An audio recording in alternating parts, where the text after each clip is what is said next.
kingdoms collapse. Now anarchy reigns. You want it, you got it. Now anarchy reigns. What's going on, Chad? Hey, Russ. All the good things. How are you, man? I'm pretty good, man. Yeah. We've known each other, not tight, but we've known each other for over 30 years. Yeah. Yeah. Crazy, right? It's it is pretty wild to think about that because, well, I guess it's been longer than 30 years. Because I guess we Probably met, 35 years. yeah, right at 35 years. In Fuck. in Germany, Weiblingen. hmm Is where I was Um, living, and you were living. Where were you living at? I was actually living off in a town called Harthausen, and it was just a German town. Yeah, But we met in the seventh grade. yeah, hanging tough. We were doing something. Um, Yeah, what brought you to yeah. Germany, man? What's that? What brought you to Germany? Oh man, military. My dad was in the army. Okay. We were living in we had been living in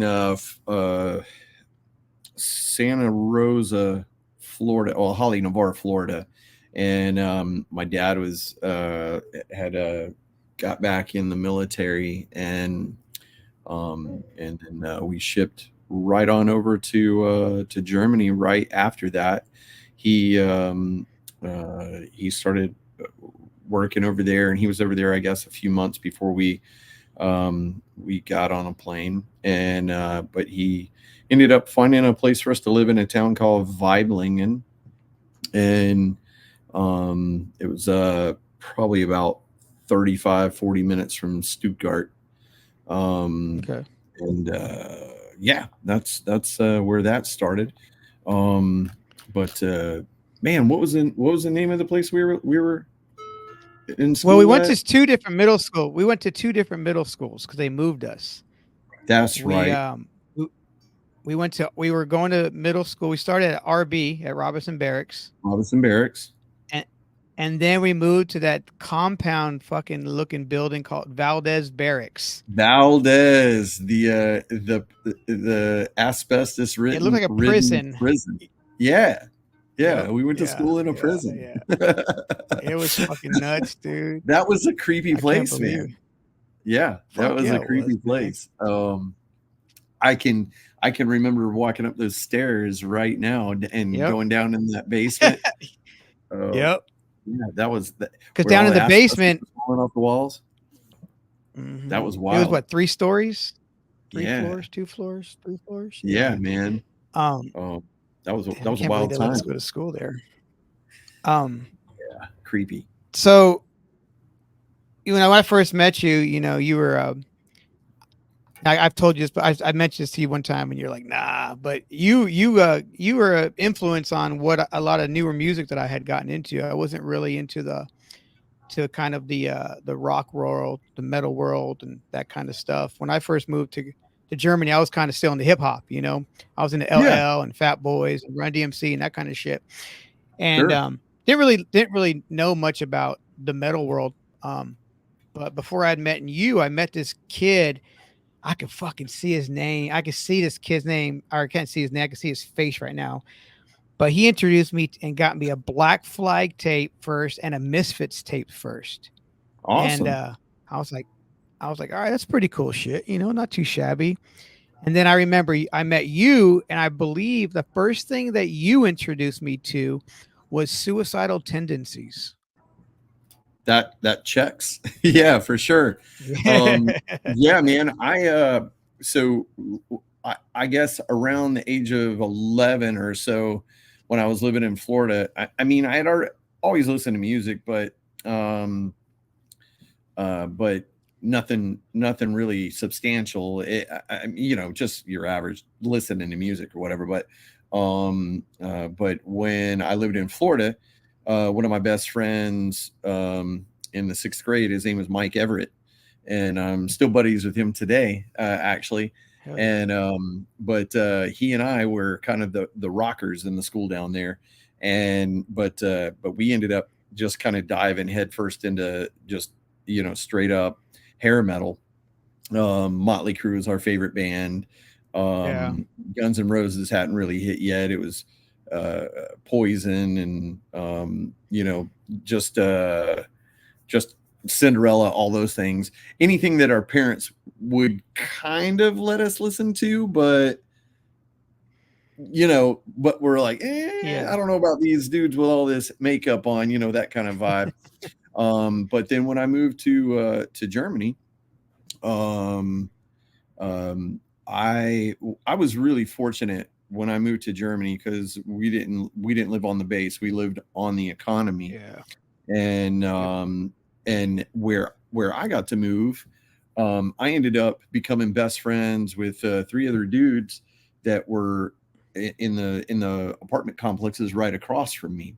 So these German dudes just kind of took me in and were Yeah. just kind of I don't know what kind of experience you had, but these guys just were like baffled at an American that was cool that lived across the street from them, and turns out like we were literally the same age. 2 of them were born this. I was born in July in 75, and one of them was born on July 1st, 1975, 1 hour before me. And he lived across the What? street from me. His name is Dirk. And then Toby was also born in July 1975, but he was born, I think his birthday is on the 21st. And so yeah, we were just immediately best friends and still are. Yeah. I like Toby literally comes over here and hangs out with me every year, every other year. This Oh past yeah. year he came and hung out with me down at my brother's house down in Tampa and brought his whole family and just had a great time for a couple of weeks. So had a great experience. But that said, there was this older fella that lived in one of the complexes too. And it was kind of funny. I was telling the story the other day. I remember being up in my apartment one day, and I heard this just crazy ruckus out in the street. And I looked out my kitchen window, and there was this long-haired, leather jacket, tight pants dude with this old Mercedes, and he had just put 4 12-inch speakers in the back deck of his Mercedes, and Uh-huh. and I opened the window, and he was blaring Sepultura's version of Orgasmatron, and I'd never Okay. heard that. Yep. So I went downstairs because I'm like, oh shit, there's some heavy metal going on downstairs. I gotta go see what this is all about. So I go downstairs and meet this guy, and we end up talking and having, talking as much as we could. And he was like, man, I got to turn you on to all this music. And went up into his apartment, and he just starts pulling out all these records. That was the first time I heard Ministry, Mind's a Terrible Thing to Taste. He pulled out the Sepultura, Orgasmatron, and Beneath the Remains, and Sodom and Tankard, and all these crazy Yeah. German metal bands that I had never heard of. So I just was blown away by the cool stuff, and Hell yeah. of course being in Germany, they're into just the craziest metal out there. So Oh fuck yeah. so we were listening to a little bit of everything, but yeah, man, I fell in love with Suicidal. That was what at that time that spoke to me.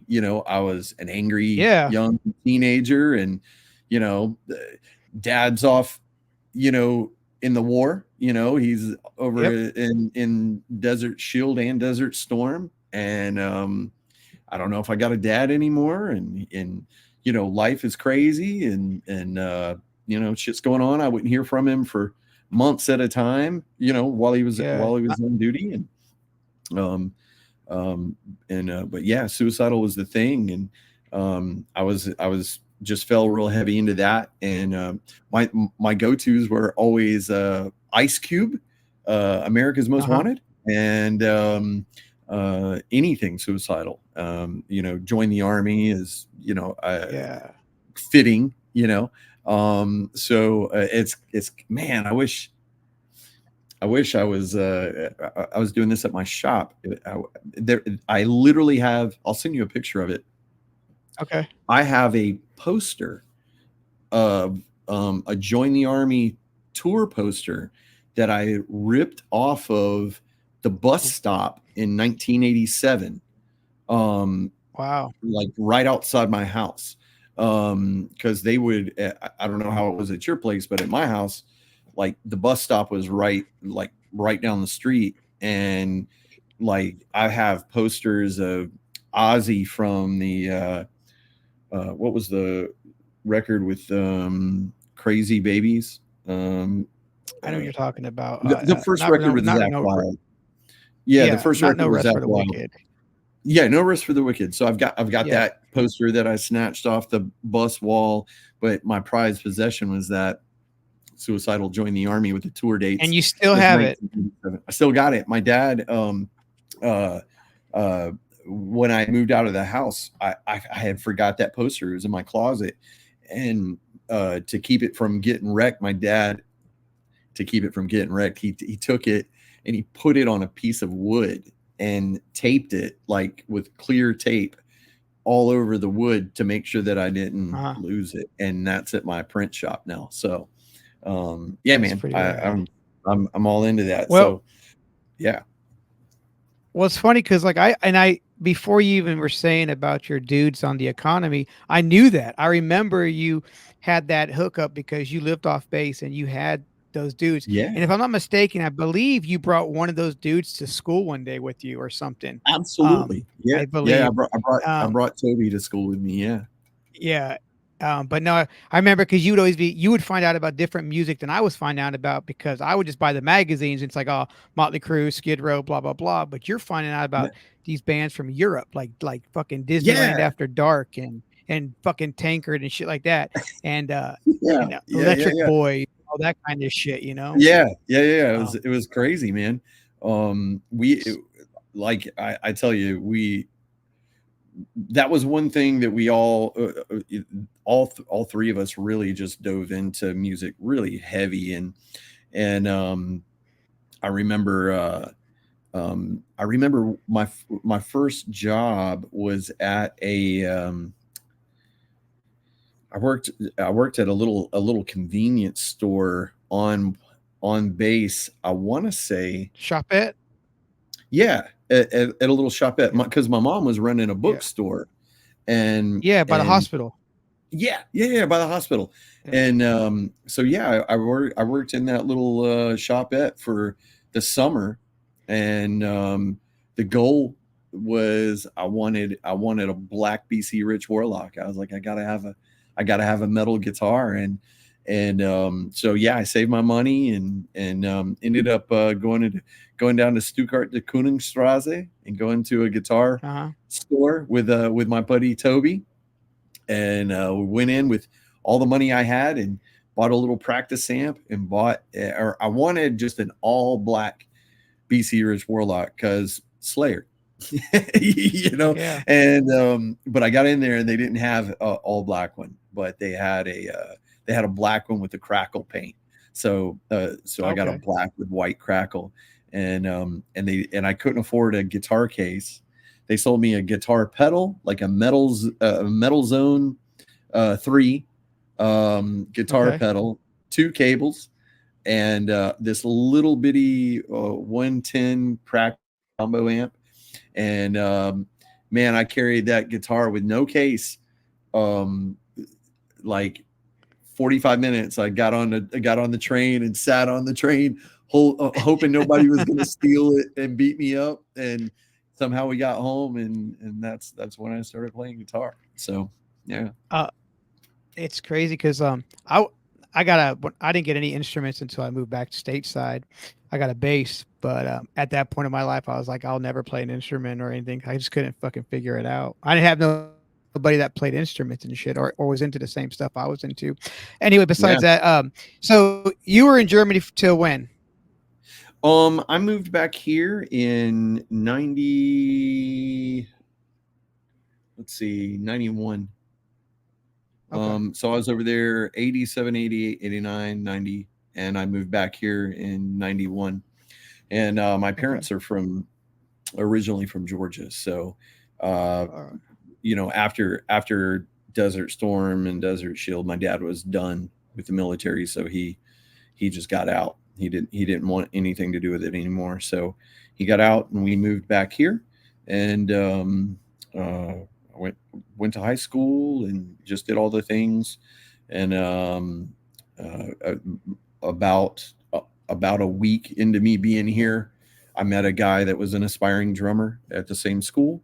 His name was Matt Haar, and we started just jamming, just out of boredom. Yeah. And I had no, honestly, man, um, I got that guitar in Germany, and instead of that guy selling me a distortion pedal, he should have sold me a tuner, because I didn't even know you had to tune a guitar.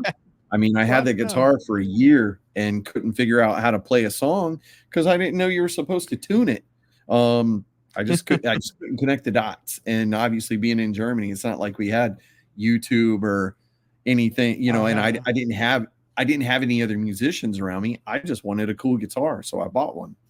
Um, but yeah, I got over here and met Matt, and we started jamming, and then out of necessity, I ended up buying a bass and con my little brother into starting to play bass with me, and by the end of the summer, we started a band called Blue Druids, and we played as Blue Druids for hell the better part of 15 years or so.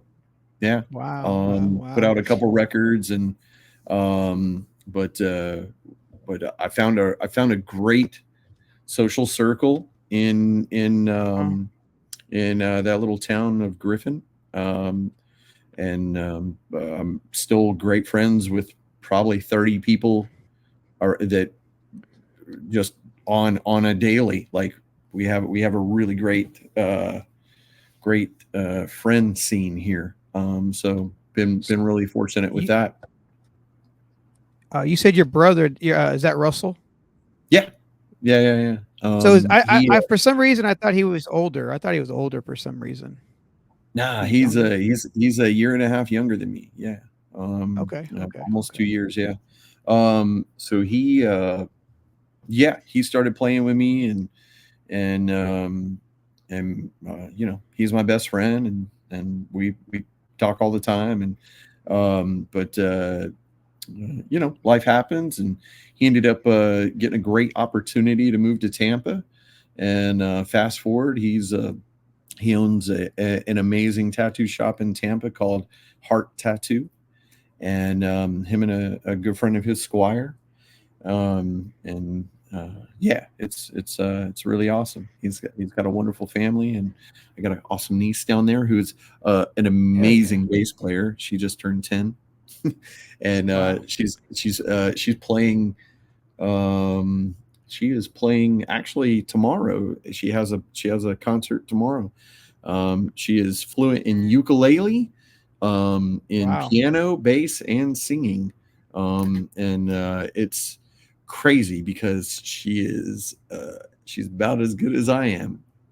Like, technically, Yeah. she At knows way 10. more than I do, and she's 10. Yeah, it's wild. I went down there on July 1st on my birthday weekend, and she had a show, and went up there and got to see her play for my birthday, and I think she played 10 or 11 songs in a show, and literally had only one practice with that band, and just jumped up What? there and played. Oh yeah, playing Weezer, Taylor Swift, um, like just killing it. And like no sour notes. It's ridiculous. Like it makes no sense at all. How good What were you doing at 10? dude? Yeah, exactly. What was I doing? I couldn't tell you, but it wasn't that. Yeah. It wasn't anything No. cool. It wasn't anything cool No. at all. Yeah. So So you said coming Blue soon. Druids. Yeah. So you said Blue Druids. Mhm. You were also in a band called Fatback. I was. So I started playing. So I was playing in Blue Druids, and my brother and I also had started a punk band called Big Fist and the Fuck You Ups, and we Okay. did that as well. And where instead of playing bass, he played guitar, and I just sang. And we would get bored. Like our friend circle had a bunch of really talented musicians, so we would just go, let's start a punk band, and we'd start a punk band, and we'd do that for a few years. And then when I moved down here, there was a band called my first show here was a band called Evil Pugsley, which played like punk rock, just cool ass punk rock. Kind of, I guess,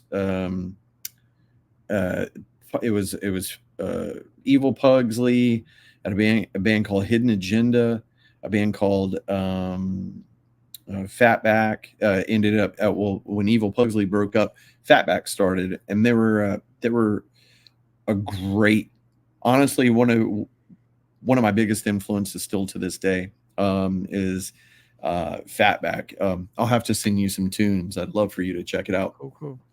Yeah. But they were the heaviest thing that I had seen locally in a while, but also the tightest.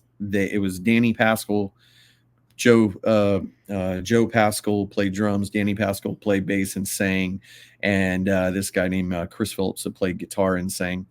And they were just the heaviest thing that I had ever seen live at that point locally. And I drew just a ton of influence from those guys, and still do. Like they're anyway. So fast forward, I played with them. Chris Phillips had ended up moving away, and Danny kept going with Fatback, and then we ended up deciding that we wanted to do some live hip hop.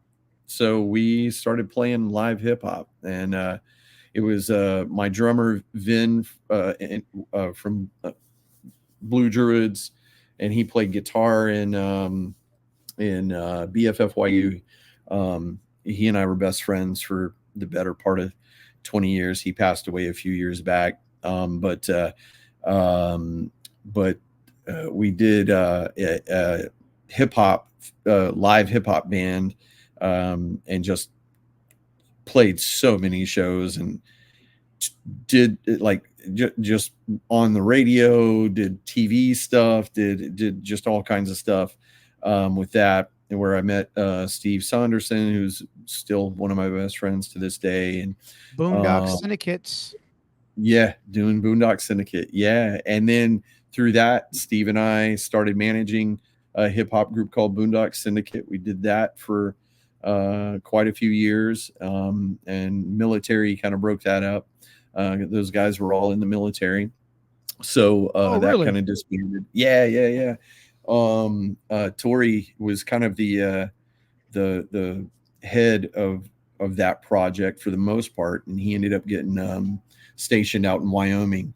So that kind of put a damper on that. Day one was in the military as well. He currently lives right down the street from me, actually. And then Bray, Med, all of them were still in South Carolina. So yeah, we did Fatback, did that. I was juggling a lot of bands at that point. I was playing with a good friend of mine. Her name's Chantel. She does like singer-songwriter stuff. My brother was playing in a band called King Reno that did, kind of super drag type songs, really nice. in the vein of that vibe. And they were doing great, doing a lot of shows, touring a lot.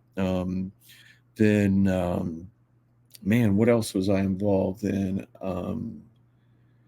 geez, I'm drawing a blank on my discography at this point, but Yeah. yeah. Well, So I've just always stayed real busy with music, and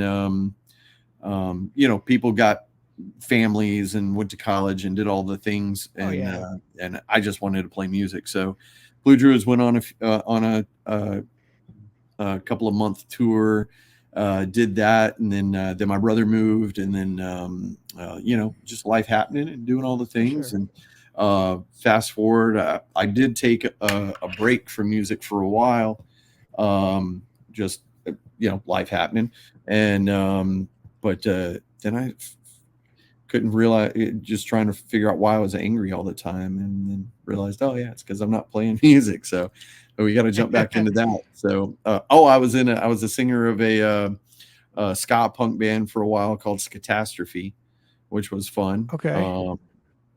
Uh, did that. It was a blast, full on horns and the whole thing. We did a ton of shows, wonderful people in that band.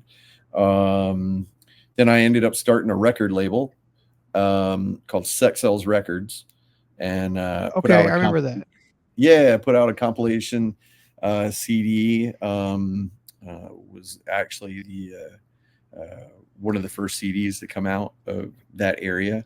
Put on a lot of bands doing that, and that was a blast. And then, man, what else did I do? I don't know. But fast Did all the forward, I ended up. Go ahead. all the sex cell on the sex cell records? Did all the Blue Druid stuff come out on there? Yeah, we released all the we put out two CDs, and that all came out on Sex Cells.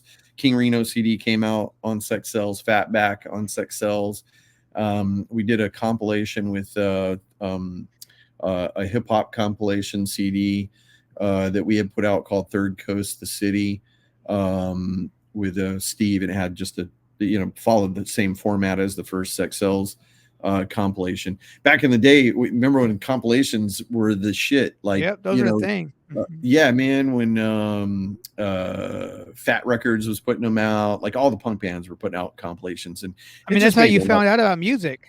Yeah. It was it was it was our version of back in the day when we used to trade tapes. Yep.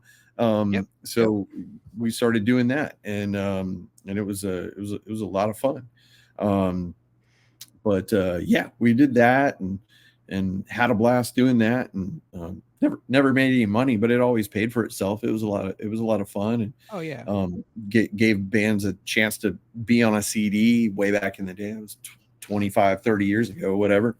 So Yeah. it was a blast, man. And but anyway, fast forward, and I started doing Iron Whip, and had my clothing line, did that all at the same time, and then ended up branching out and doing. I got asked to fill in guitar, or I'm sorry, fill in for bass for some buddies that had started a southern rock country band called Pearl Bottom Radio. And All right, let's fast put up. forward, Hold up. Let's pause on that real quick. yeah, yeah. Let's go. Let's go back. Let's go back a little bit here. So Okay, I remember you had the Regime clothing line for a little bit, correct? correct. So Okay. regime, Mhm. so I've always been a screen printer. I started screen printing in high school. That's actually a fun story, but I that's how I graduated from high school. I was an awful student, but I ended up learning the trade, not only out of necessity, but that was the only way I was going to pass high school. So I did that, and needed shirts for my band, so I started printing T-shirts, and ended up. I've always had screen printing equipment, but I've never really wanted to do it as a job. Now that's all I do. Um, uh, yeah, so I started a clothing line called Regime, which was going to be an extreme sports and racing company. because I knew a lot of people that were involved in drag racing and bull riding and things of that nature. I had oh, that's why I had stopped music. I remember uh, I bought a bar. Um, so I bought a bar and then got involved in all of that, and that's where I met like a bunch of these people that I'm talking about, and then ended up starting Regime. And what we wanted to do was jump straight into uh, drag racing, bull riding, things of that nature. But we got hooked up with some great illustrators. Asian Mike, who also goes as 3 Pound God. He's been my illustrator for everything that I've done basically for the last Okay. 10, 12 years. And then a great artist named Kevin Gray, who was at the time the head caricature artist at Busch Gardens down in Tampa. And Okay. but he was a comic book artist is what he wanted to do. Now he's a tattoo artist. He works at Atomic Tattoos down there in Tampa. But we came up with these cool characters and these witty slogans and stuff like that, and did all our due diligence. But then when we were getting ready to start going to these events, some life happened, and we just ended up not being able to do that. So we put that on hold. But in the meantime, I had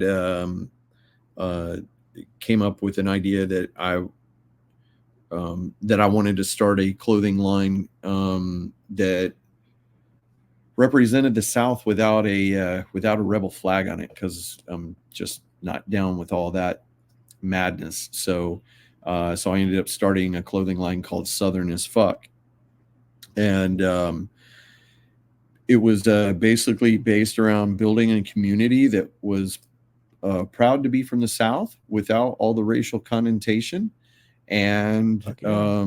just to have fun.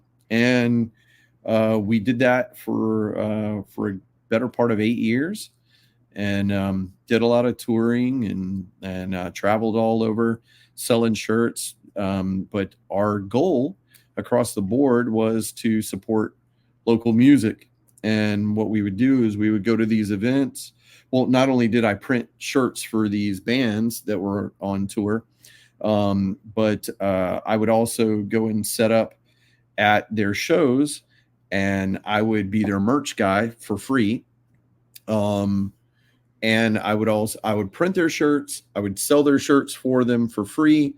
And then I would also sell SAF shirts, and I would give them a cut of the SAF shirts that were sold that night.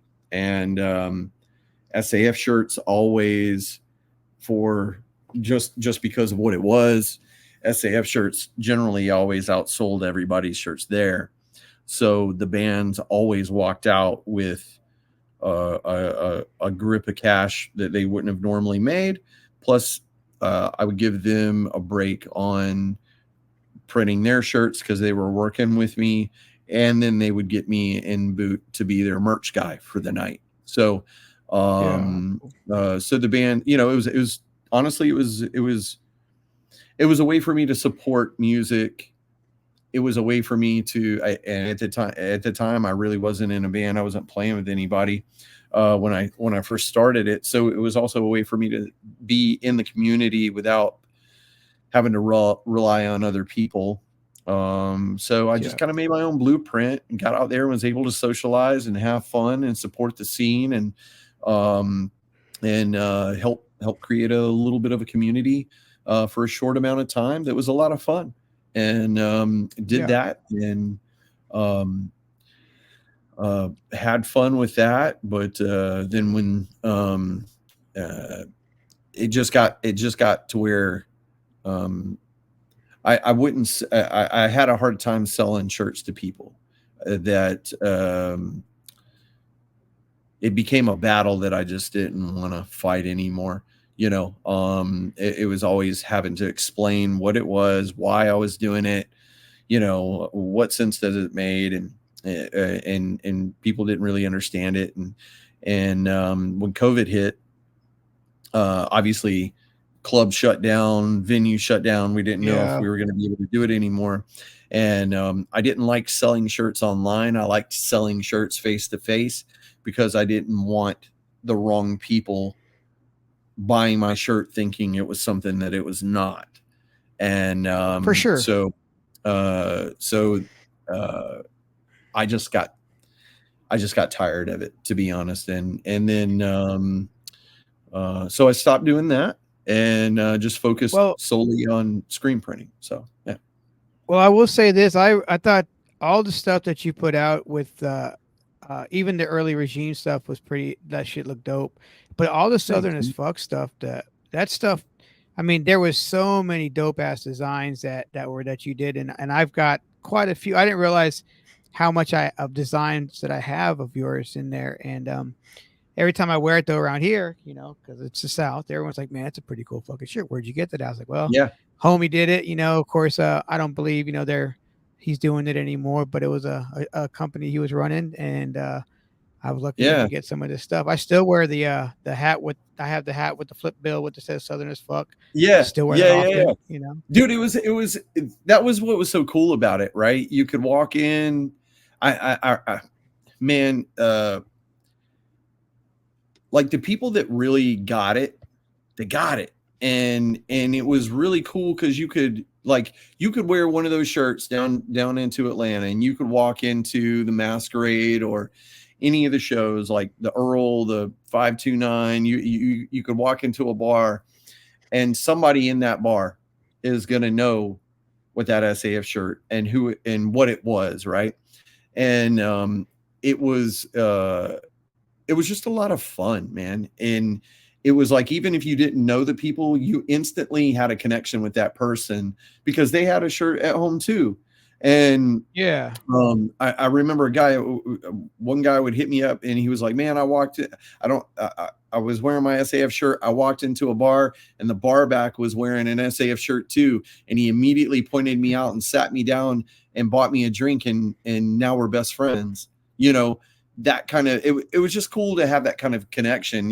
Of course that didn't work with everybody, but it was wild, man. I met some wonderful people through that and made a lot of great friends and just I could literally do a whole episode with you just on stories, just based on experiences just from that era of my life that were so wonderful that I still have great connections with them. I mean, Captain and Bill came out of that. And they're some of the best people I've ever met. I talked to Chris yesterday, as a matter of fact, and they're in Ripley's Believe It or Not. They were on America's Got Talent.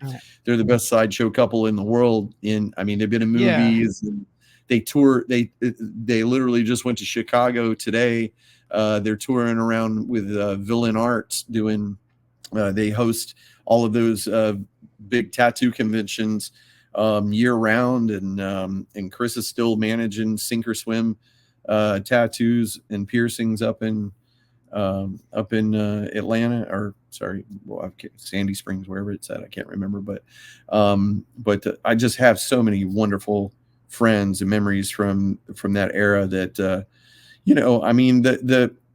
I've thought about bringing it back. I've thought about all of that, but it's just things are different now, and For I'm sure. older, and I just want to have fun. I don't want to have that.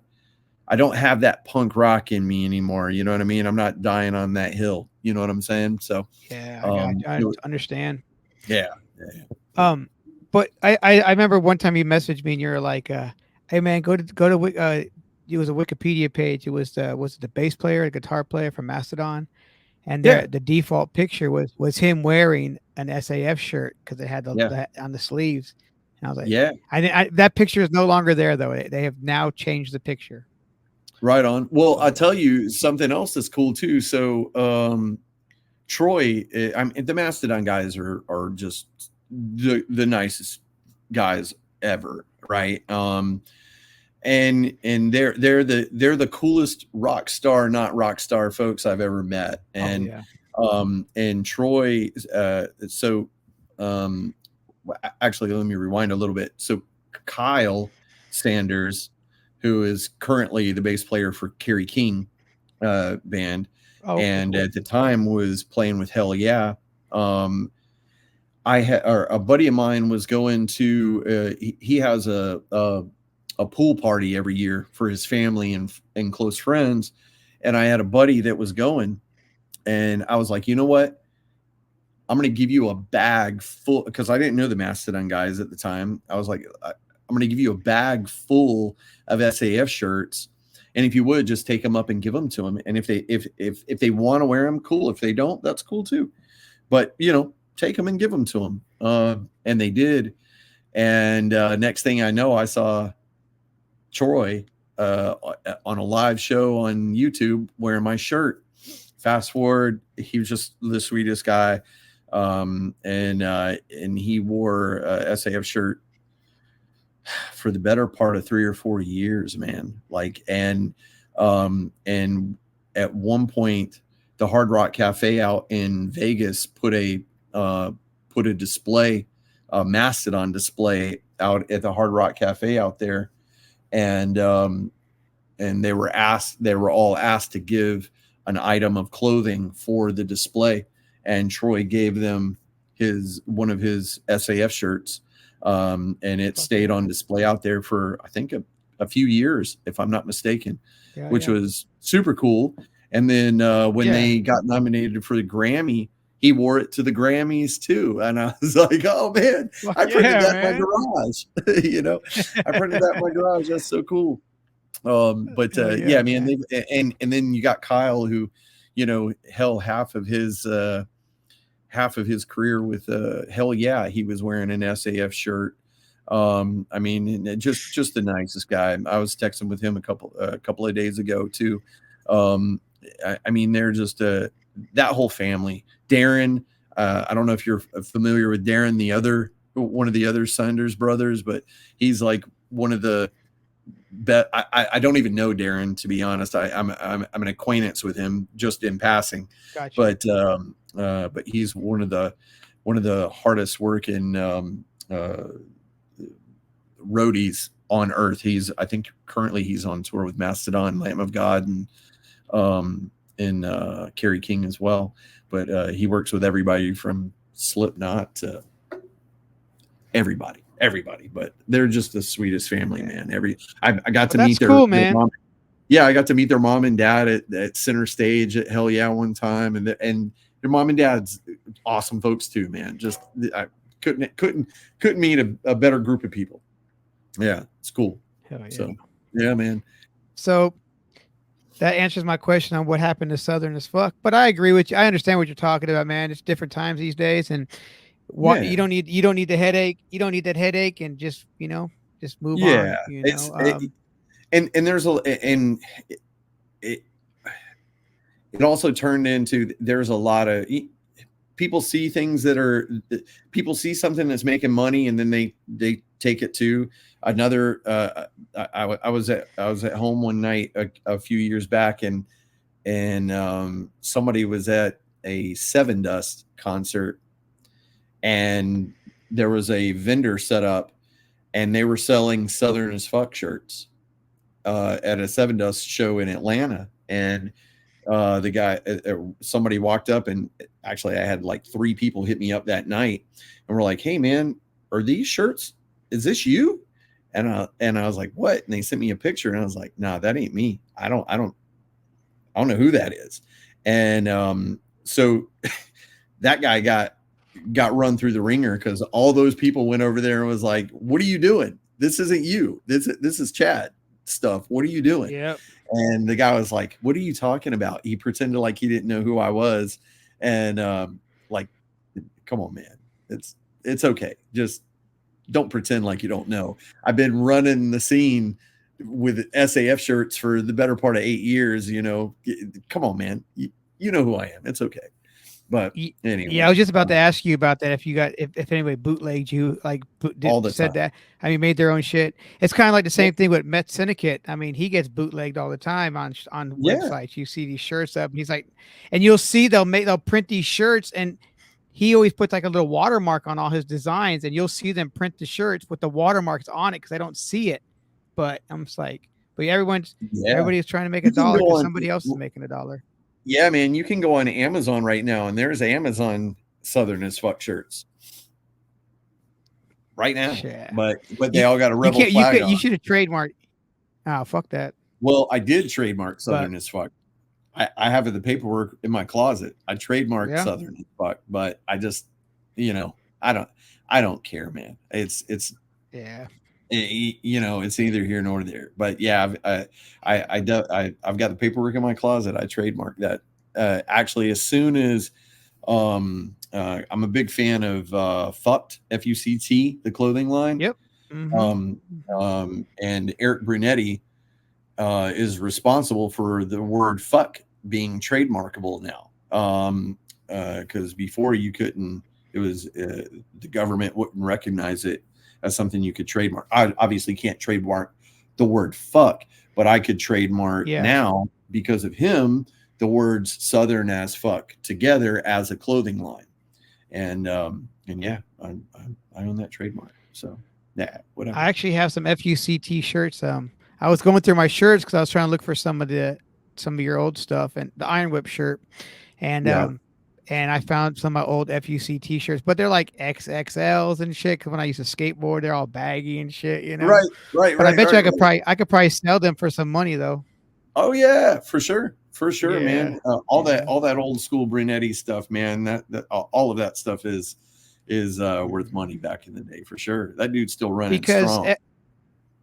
because FUCT, I mean, it wasn't just skaters. It was skaters, ravers. It was graffiti artists. It was people in band. Yep. It was everybody was rocking FUC, just like Supreme Yeah. back in the day. Everybody was rocking Supreme back in the day. Yeah. But Um, Fucked is actually the original. They are the very first streetwear company ever. It's really. FUCT. Yeah, yeah, yeah. They were hands down the first ones to do it. And still the longest and strongest. They put out a new collection all the time. I got an email yesterday for a new collection that's coming out. It's weird. Yeah, it's awesome. It's good for Um, him. Here in Nashville, there used to be a band called FUCT, Yep, and I and remember. they ended up breaking up, and then they started a band called Buzzkill, and the drummer of the band Buzzkill was this guy named Hank the Third. Yeah, And everybody yeah, knows that man, But yeah. yeah, It's a I small think the world, band man. it's the Yeah, it's a South. small world with that because my cousin's band was called Miller's Tale, and they had the same manager as Hank the Third, and so they were coming up to Nashville all the time, and they did a bunch of tours with Hank the Third and Ass Jack. So Hell yeah, yeah! man, small world, good Back in the stuff, man. day, back in the day when Hank was, or what is Shelton? He was going by Shelton at the time. Yeah, He was he played here in Clarksville often with the band Buzzkill, and then later on down the road, he obviously went on to become the drum. Was it the bass player or the drummer for Superjoint? uh, I think he was the bass player for Superjoint. Yeah. Yeah, Oh, I can't remember though. But yeah, it's crazy yeah, though. So there's a lot of crazy. It's like it's crazy how many people or that have gone on and done things with people. yeah, Um. man. So you said Southern Fuck went on. Was done, and then you get asked to play with Pearl Bottom Radio. Yep, got asked to play bass for Pearl Bottom Radio for a show that they had, and yeah, I'm an awful bass player, so I was like, I mean, I'll come fill in for you if you need to, but I play bass like a guitar player, and that's trash, But but I went and did it, and I had a blast, man, and it was really easy. to slide in that role. The songs were good. The songs were catchy. They were all people that were easy to get along with, and David is just an amazing guy and a great guitar player. And I've known Lee, the singer, for years and years, and he writes great lyrics, and he's a good storyteller. And then Danny from Fatback, um, he's a bass player and a singer, but he just went and learned how to play drums just so he could play drums for Pearl Bottom Radio. So I mean, the songs were, kind of simple, but it's country southern rock stuff. So it's not like he had to do a bunch of blazing drum rolls or anything. He was just four on the floor. And so Danny hit me up and he was just like, hey, we got this show, just need a bass player. If you want to come and play, it'd be great. So I went and learned the songs and went and played a show with him a couple of weeks later, and had a blast. And then fast forward, we ended up playing at the local spot down here, Motorheads, that we love so much. And a old friend of mine named Ian was there, and I got off stage and he was like, boy, if you don't give me that bass and get on guitar where you belong. And he ended up playing bass with us, and we ended up putting out 3 great records with him.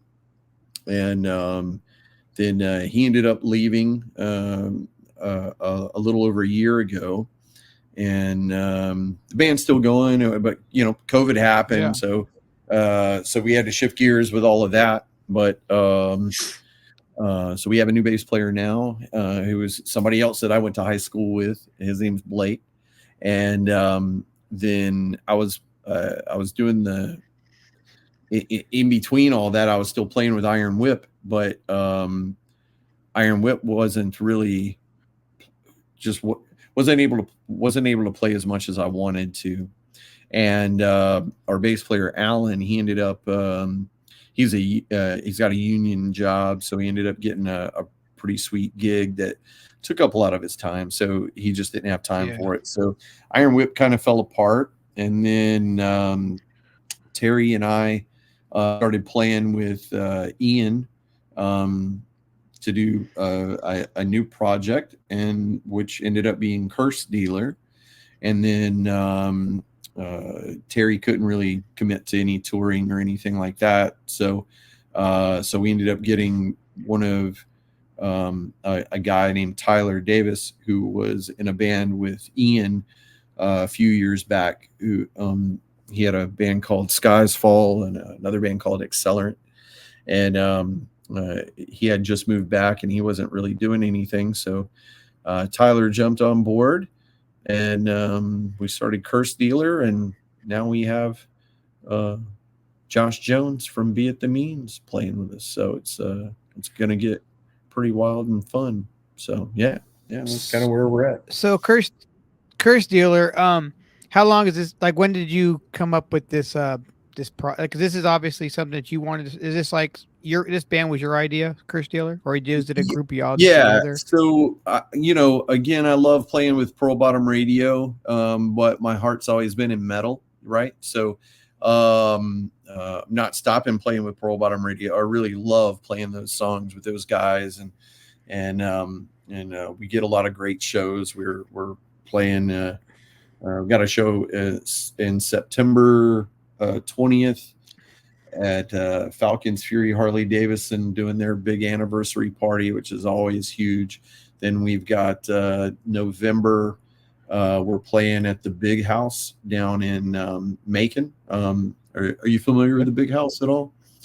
No. It's the Big House is where the Allman Brothers live. Gotcha. They owned a okay. They owned a big house there, and it's now a museum, and they have bands play there sometimes. So we were playing there, right. And then we got another show in October at Motorheads as well. So we stay pretty busy with Pearl Bottom Radio, which is great. But but I don't really write a whole lot of songs with Pearl Bottom Radio. The way that the structure works with that band, David and Lee really write most of the songs, and then I just kind of come in and sprinkle stuff on top, sing some backups, do some delay on the guitars and make noise, and then we record a record. But with Curse Dealer, I up to this point I write pretty much everything with the guys, but I come up with riffs and structures, and the fellas help me mold it all together and whatnot. But it's a good outlet for me. It's a way for me to yell at shit without offending anybody. So I like to do that. Yeah. What kind of style is Curse Dealer? Well, up to Josh joining the band, my influences are heavy in 90s, mainly early 90s, post rock hardcore stuff like that. Helmet, Jesus Lizard, Melvins, that's kind of where I pull my influence from. But it shakes out sometimes. It's sometimes we got like little Soundgarden vibes and little Jane's Addiction vibes and little things of that nature. But I feel like the trajectory of the band, like, I'm not a good singer. I sing out of necessity because it's so hard to find a good singer. I'm sure you've had the same issues, right? You got a band and you want to play, but you can't find anybody that will commit and do the thing. So you just start yelling out of necessity. Well, with Curse Dealer, I know what our ceiling is. And our ceiling is my voice, right? So I wasn't looking to get a singer, but when the opportunity came for somebody like Josh to be in the band and to have that voice that gives us options to broaden our music horizon, and obviously because he's a great singer and songwriter, it's just going to open up doors for us to have a lot more options for shows. I want to be able to play somebody's backyard garage, but if somebody big asks us to go on tour, I want to be able to do that. And now I have a band that's able to do that. All the fellas are ready to record and then hit it and start playing as much as we can and tour as much as we can. So I'm not getting any younger, and No. I still got a lot of piss and vinegar left in me. So so I'm ready to get out there with some fellas that want to do the same. So Do you guys have recorded stuff yet? We recorded a couple of just demoed a couple of songs about 3 or 4 months ago. That was kind of the point where I was like, okay, we did that, and I really wasn't happy with the way the vocals turned out. And had actually approached the guys and were like, hey, this is I think for us to get further than just playing Atlanta and Alabama, we really need to step back and talk to somebody about possibly singing for us. And the guys were hell bent on me making it happen. And I was okay with that. I was just like, all right, I'll take your advice. We'll do this. I mean, I'm not saying that I'm the worst singer in the world. I'm not, but I'm nowhere near what I hear in my head. And Sure. and singing the way I do for the last 30 years hasn't done my voice any favors. It's just gotten worse because I have no training. I just go up there and yell, right? Yeah. I'm not saying that I'm not going to sing anymore because I love singing. I'm just not that good at it. You know, I can carry a note here and there, and I can sing some backups, and on the heavy parts, I can do some raw. You know, and I'm down with that. But with Curse Dealer, what we're looking to do now with Josh is, you know, he'll be carrying the brunt of the load on that. But we, you know, the first thing he said is when I sent him the demos, he was like, "Look, man, I like the direction you're going. I like what you're doing. I don't want you to stop. But I think we should do a lot of dual vocals." So that's the plan. We're gonna, you know, we're gonna pull a Kiss, you know, Baroness, Alice in Chains, you know, vibe, and have some fun with it, you know. And if it sounds good, cool. If it doesn't, I'll stop. You know. Yeah. But that's kind of the vibe we're looking to do, and with the way Josh plays and his tone is he's, you know, I'm SG Les Paul, you know, heavy distortion and fuzz, and Josh is the exact opposite. He is clean overdrive and chicken picking, like, and doing slide, you know. That guy's a true talent.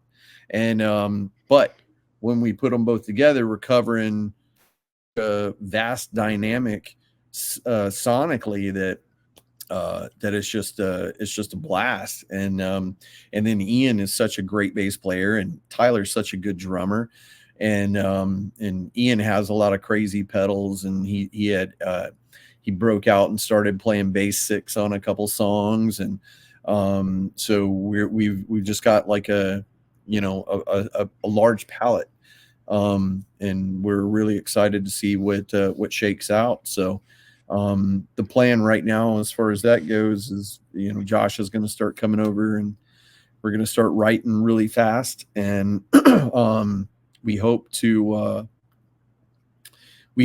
record within the next 2 months is the plan. We're going to take my songs, a couple of songs that he has, we're going to kind of shuffle them up, rearrange a few things, and then get into a studio, and you know, probably do a small EP, 4 or 5 songs, if that. You know, we may just do 2, and then I work real closely with Josh Kirk from Kirk Films. He's done all my video stuff. He did the promo video that you saw for Curse Dealer, and Dope. Thanks, man. I really enjoyed doing that. It was a blast to get that knocked out. And so our plan as of right now is really to focus on one good song, get it recorded, get a video shot, get it out there so people know what we sound like, and then just start playing shows, and then start dropping an EP shortly after that is the plan right now. Did you guys demo with Thomas? Thomas? Yeah, from Face of Fears or Face to Fear? What was that Oh, band? Face All Fears. Manhack. Yeah. No. Yeah. No, we didn't. So Thomas, man, Thomas is an anomaly. That boy is a genius. How do you know him? He's my cousin. Okay, that's what I thought. Yeah, that's what I thought. Yeah. See, I actually met him. I met him on like MySpace, and before I even knew you guys knew each other, when you guys were family, I knew him, and then you were like, "Oh yeah, that's." I'm like, "Okay, yeah," because he had some badass shit back in the day. They were doing some stuff. Yeah, so still doing stuff. Oh yeah, man. The new Manhack record is massive. It's so good. No, Thomas Thomas does all his own recording, and then I think that he goes somewhere and has drums played on it. or maybe he Gotcha. programs drums. I'm not sure. But Thomas does it all. He's a one man show. I remember because I was in the military family. I really didn't get a chance to grow up around him, right? And so one day we're at a Christmas family dinner, and he's like, "I play guitar," and I was like, "Sure you do." That was okay, cool. I play guitar too. Yeah. It's cool. Whatever. Yeah. But then he goes, then like a year later, I don't know, whatever. Sometime he hits me up and he goes, "Hey man, Guitar World just put one of my videos up on their website." And I was like, "What?" What? And he was like, "Yeah, I did. What was the Beethoven, the Bumblebee or whatever? I don't know the song. Flight of the Bumblebee. Yeah. So have Yeah. you seen that? I remember that. Yeah, it was Dude. gnarly, dude. Oh man, he was shredding. He playing bass, guitar. He did all the rhythm, did all the bass, and then did all the lead stuff. And I'm just going, who is this doing this? Dude, he's so talented. He is so talented. And then I found out he was in Face All Fears, and it was funny. I didn't. We ended up playing a show together. Iron Whip had just went and we went and played South by Southwest, and just were doing some stuff. And then on a show coming back through, we played down in Columbus, Georgia, at a place called the Plug House, and they were doing some big festival, and Face All Fears was one of the headlining bands, and we played earlier that day. And yeah, Thomas jumped up there and played bass and killed it. And I ended up doing their merch and helping them put their last CD out. And just such a talent. I mean, all of those dudes. Nardone is doing his own thing now, and the singer Nardone actually shot the album cover. He's a great photographer, but he shot the album cover for Pearl Bottom Radio's newest record, High Flying Flame. That dude's super talented, and he just put out a new single as well. I can't remember what it's called, but it's great. But yeah, man, there's just a wealth of talent right around here. I mean, it's and Thomas is just yeah, the man. If you haven't seen Manhack or checked out Manhack is the truth. They're God damn, they are so good. I mean, I honestly don't. I could probably count on one hand how many bands I've seen live that are as tight as Thomas and Manhack, and the rest of those bands are national acts. Thomas is the real deal. He's a monster. Dude, he is. Manhack has I think 40 or 50,000 fucking monthly listeners on fucking Spotify, and I'm just like, I remember when they were getting ready to play their first show, and you were printing up their merch, and I was like, man, first off, this merch goes hard as fuck, and then because I forgot who they were opening up for. Yeah, I don't know, but they got on that on one of those festivals at one of those death metal festivals that come through. Slaughter or some I don't know, Summer Slaughter maybe. Yeah. That sounds about right. Anyway, one of those festivals, they won some competition and went and destroyed the place. But they've played with everybody, man. Those dudes are so talented, and I don't know why they're not on tour full time. They are the tightest band I know, except for Dead Register. So, but now what about are those boys of yours too? Dead Register? Yeah, man. Shavasta and April are. Shavasta has been seen, he has been coming to my shows and talking me up for the better part of 30 years. he is truly one of my biggest influences. Such a talent. He just did a so I'm holding this weirdo guitar because he plays bass six, and he turned this baritone into a bass six for me, so I can learn how to play bass and bass six, and it's pretty cool. But he yeah, man, he's just like he does all my guitar setups now, and he's just a monster songwriter. But he just did a solo of Hello from Lionel Richie. Have you heard that yet? Really? No. Is it It's- is it a Dead Register song Well, look up. or a solo? I think it's his solo stuff. Right. It's so dark, and just creepy and amazing. He's such a good singer. Let me pull it up real quick, Yeah. just so I can make sure. Yeah, I got my little notepad. I always write shit down during every fucking podcast. I write my little notes. Yeah, it might be under Dead Register. Let me see. But he shot a video for it, and put it out, and he's just a monster. I don't know. I'll send you a link.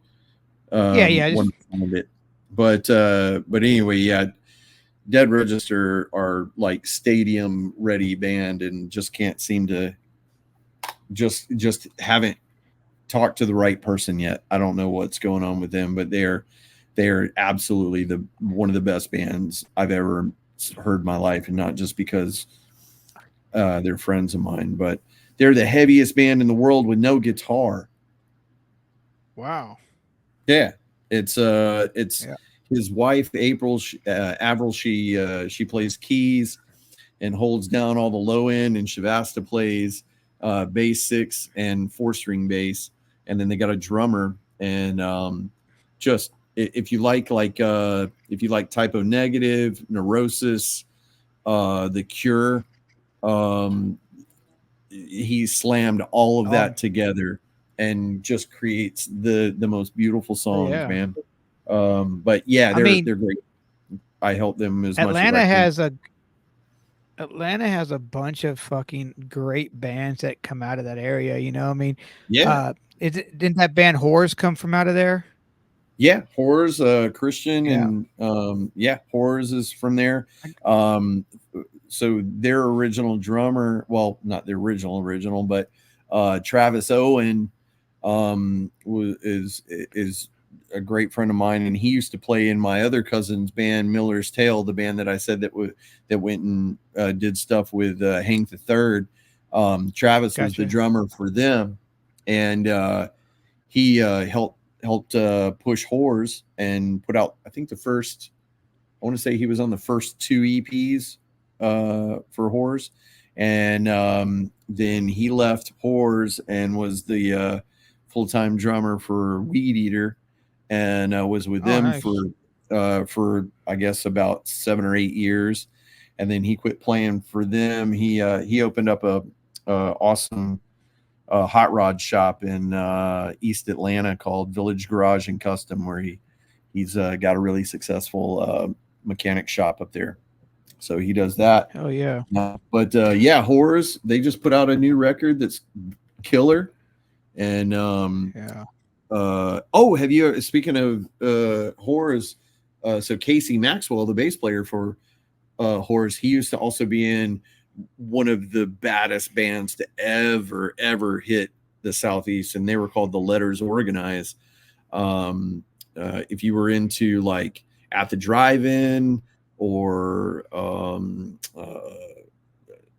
that kind of vibe, just that super chaotic, man, the Letters Organize, there was not a better live band in the Southeast for a solid 10 years. Those guys were killer.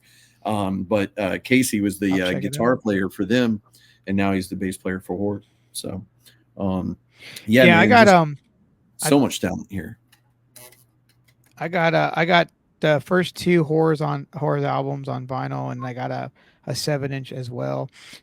Very good shit, man. Yeah, man. But I love. I mean, honestly, that noise rock is right up my alley. You know, I mean, we the same, like the same music. We love the same music. I mean, I'm not like super tight with those guys, but I go to see them every chance I get because they're just a wonderful band live for sure.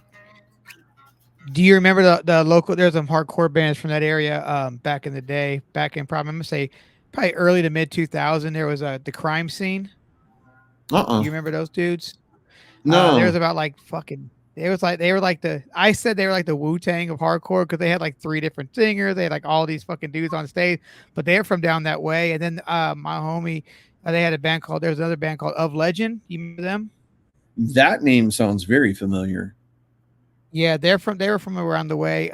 They dropped out. They dropped two records, and then I don't know what happened with that. We've Taken Under used to play with them often in Nashville. They're really chill guys, man. Were And you then a of course the Foundation lead fan? thing. Oh fuck yeah, dude! I got dude found and now Foundation is playing a fest somewhere this year, and they're Yeah. headlining. But they were dope as fuck, dude. I remember when they played Nashville when they were coming up, you know. And then you had So Champ, Hunter from their uh-huh. drummer, his name's Champ, and Champ is from down around where we are. I saw one of his first shows ever. He played. I can't remember the name of the band, but he was playing with. They were playing some a bunch of really cool. They played some Deftones songs. They played uh, some punk rock songs, and I remember the first time I saw Champ, I literally pulled him to the side after the show and told him that he was one of my favorite drummers I'd ever seen in my life. That kid was amazing, and at that time he was probably only 15 or 16. It was so crazy, and then he went to Atlanta and it ended up being like king of Atlanta as a hardcore drummer, and he has an Yeah, awesome now dude. he's got his own store now called Guilty Really? Party. Yeah, it's called Guilty Party. He sells like boutique like jeans, and like he's really big into fashion and like stuff like that. He Okay. worked at Abba Dabba for a while, selling like really nice shoes and stuff like that. And then but anyway, fast forward, he's got his own store called Guilty Party. I haven't been there yet, but it looks super cool. Yeah. Yeah, I have a Foundation 7, or it's not even it's a CD, and it came in a manila envelope, and it has like a fucking pull out fucking copy machine poster as you pull out unfolds in this big ass fucking Foundation poster. Um Nice. but they were huge they were huge in the Yeah. hardcore world, you know. They Yeah, were man. I hate to use the word, but you know, they were what people used to always call the hype band, you know, but they Oh, for fucking sure. brought it every fucking, you know. Um Yeah, man. I got a chance to see uh their live show in Atlanta. When they broke up, they played the Masquerade, and oh, nice. man, it was just pandemonium. That was one of the craziest shows I've ever been to in my life, and it was sold the fuck out. And it was really awesome to see that cool little kid from Zebulon, up on stage just destroying. It was awesome. Champ's awesome. He's a great Yeah. dude. Yeah, man. And well, Uh I you guys got never I you guys got one of our super talents up in Nashville now. You guys oh, got Tuck Smith up there now. dude, so I have never heard of this dude until like months back, and I don't know why I have not heard about this dude, but this dude fucking rocks, man. Yeah. Like So where so like what he the fuck? yeah, man. Funny. He and I got he's from Griffin. He's from the same city as me. He was in a punk rock band called the Betrayal, and actually I booked his very first studio session for him with my buddy Blake Long, and took him over to actually was it Blake? I think it was Blake, and then I got him in with Joel. No, it was Joel. My cousin from Miller's Tale had a Okay. studio, and I booked Tuck to his band to go and record over at Joel's house. Did that anyway. Fast forward, he ended up starting a band called the Heart Attacks, and they got big as shit. They got signed to Lars Fredriksen's record label. Okay. And they were going, they would go to Hellcat? Warped Tour. What's that? Was it Hellcat Records? No, it wasn't it. Wait, it was Hellcat, but Lars Fredriksen produced their record. I think is how it went, if I'm not mistaken. Maybe don't hold me to that, but it was something like that. But yeah, they got they were following around Warped Tour trying to get them to let them play, and they wouldn't let them play, so they were out in the parking lot, and they would set up a table, and they were selling shots of Jack Daniels to get gas money to go, and ended up meeting Tim Armstrong and Lars, and then ended up getting signed. They put out a record that Joan Jett was on with them. Wow. Did a bunch of shit with that. Then ended up he played in a bunch of other. Did you ever hear of a hardcore band called Instilled? Yeah, oh, fuck yeah. Okay, well he was in we play with Instilled. them. Yeah, Really? Yeah, he started Instilled. Yeah, wow. he was. Yeah, I think he was the original singer for Instilled. So he did that, and then ended up he formed a bunch of bands, but ended up the Biters ended up being his big band, and they toured with like Social Distortion, like doing all kinds of crazy shit. They ended up getting signed to Roadrunner Records, I believe. Wow. And then something happened with that, and it fell apart. And then he started doing stuff on his own. But yeah, now it's Tuck Smith and the Restless Hearts, and they're badass, man. Yeah, good stuff. It has like an 80s vibe to me a little bit. Yeah. I saw LA Guns is either have already came or are coming, and he's opening that show up. For sure. I believe it. Yeah, I mean, he's real big into like T-Rex and Bowie.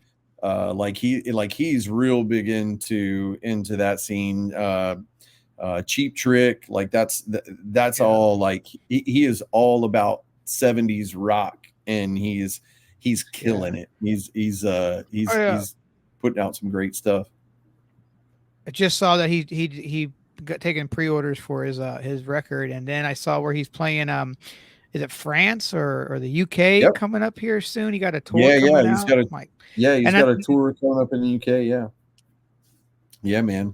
He's on my radar now. I'm following everything he does. It's good shit. Now that I know, now it's really crazy to see all the shit you just told me he has fucking done. I'm like, get the fuck Instilled, because we played with Instilled at Rocket Town in Nashville. Taken Under did with nice Depression from Atlanta, and Depression from Atlanta was the lead singer from Love Is Red's band when he was living down there. Yeah. I remember that. Yeah. I remember Love Is Red. I don't remember Depression, but I do remember Love Is Red. I probably Depression was really good here. They had it. I remember we played a show with them, and they had a sticker that looked like a Coca-Cola logo. It was Love Is Red, but I saw them. Yeah. There used to be a pretty badass venue down here, the C10 warehouse, I believe, and I saw them play with Grade, and Grade's still good. Yeah, man. Are they still playing? I don't think so. But they were Canadian, right? Yeah, they're Canadian. Yeah, man. They had some good records for sure. You know, it's crazy, you know, at our age and what we've done or seen or whatever, we've been through a lot of different styles of music that, you know, through our years. And I think it's cool though, because that means we just have such an eclectic taste in music, you know, because I think you're like I am. You like a lot of fucking shit, no matter if it's fucking death metal down to fucking bluegrass to fucking man, R&B to fucking everything, man. Yeah, a good song is a good song. I don't care what genre it is. I mean, you know, No. I'm not going to say there's a lot of music that I don't just run out and play all the time or whatever, but yeah, a good song is a good song, man. And Oh if it yeah, man. rocks, I just don't care. I like it. So yeah, I'm all about it. Yeah, man, for sure. Um, what was the last concert you went to? Oh, I think I let's know this. see. Let's see. I've been to a wait, which one was the last one? I think the last one I went to was Hot Water Music and Quicksand. That was Okay, so a couple of weeks ago. And another kind of cool story, my buddy Randy King, he started building guitars, King Electric Guitars, and he built a guitar for Chuck Reagan and took it to him nice. at the show that night. And Chuck's been playing it on tour this whole last tour. It's pretty cool. Well, I slept on Hot Water for a long time, and the only reason why I started listening to them here now is because they did a split with Terror, where Terror Oh, covered a Hot Water Music song, and Hot Water Music covered a Terror song, and really? yeah, and I now I'm like, why the fuck did I sleep on Hot Water Music? Because they are fucking amazing. They really are, I man. did it to a lot of bands. Yeah, I'll tell you, there was a point in time where, uh, like down this way, we listened to Hot Water Music like it was religion. When they came through, we went, and um, there's a they put out a couple of live records that I highly suggest. I mean, they're in on the kill or fuel for the hate game is such a great record. I mean, caution is great. Like I could go down the list. But yeah, man, like their music for quite some time really, really helped mold like a lot of the scene down here for quite some time. It was they're a wonderful band, and they're super Yeah. nice guys. They're just great dudes. Yeah. I know they're not. I mean, they're not technically. They're not that far from you because they're from Florida, right? Yeah, I think they're originally from Gainesville, but like Chuck, I Yeah. think he lives out in Oregon now. Oh yeah. They kind of live all over, but yeah, I think their home base is Gainesville. His Gainesville, solo Florida. stuff is so good, though. You know, What's that? I said his solo stuff is really good. Yeah, yeah, And man. He's got a song called "The Boat" that's one of my favorite songs ever. really Yeah, it's great. Yeah, pretty cool. yeah, man. What's your next concert you going to? Let's see. I think I'm gonna go to two are on my radar right now. I'm gonna go see Amun Ra.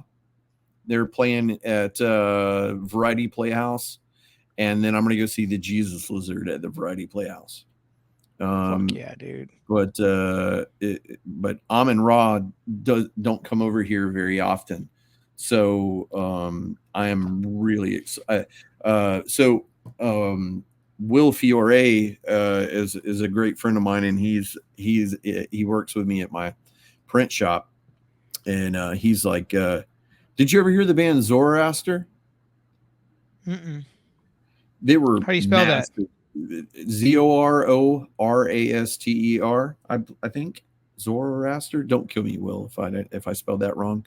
Sorry, I'll find it. Yeah, you'll find it.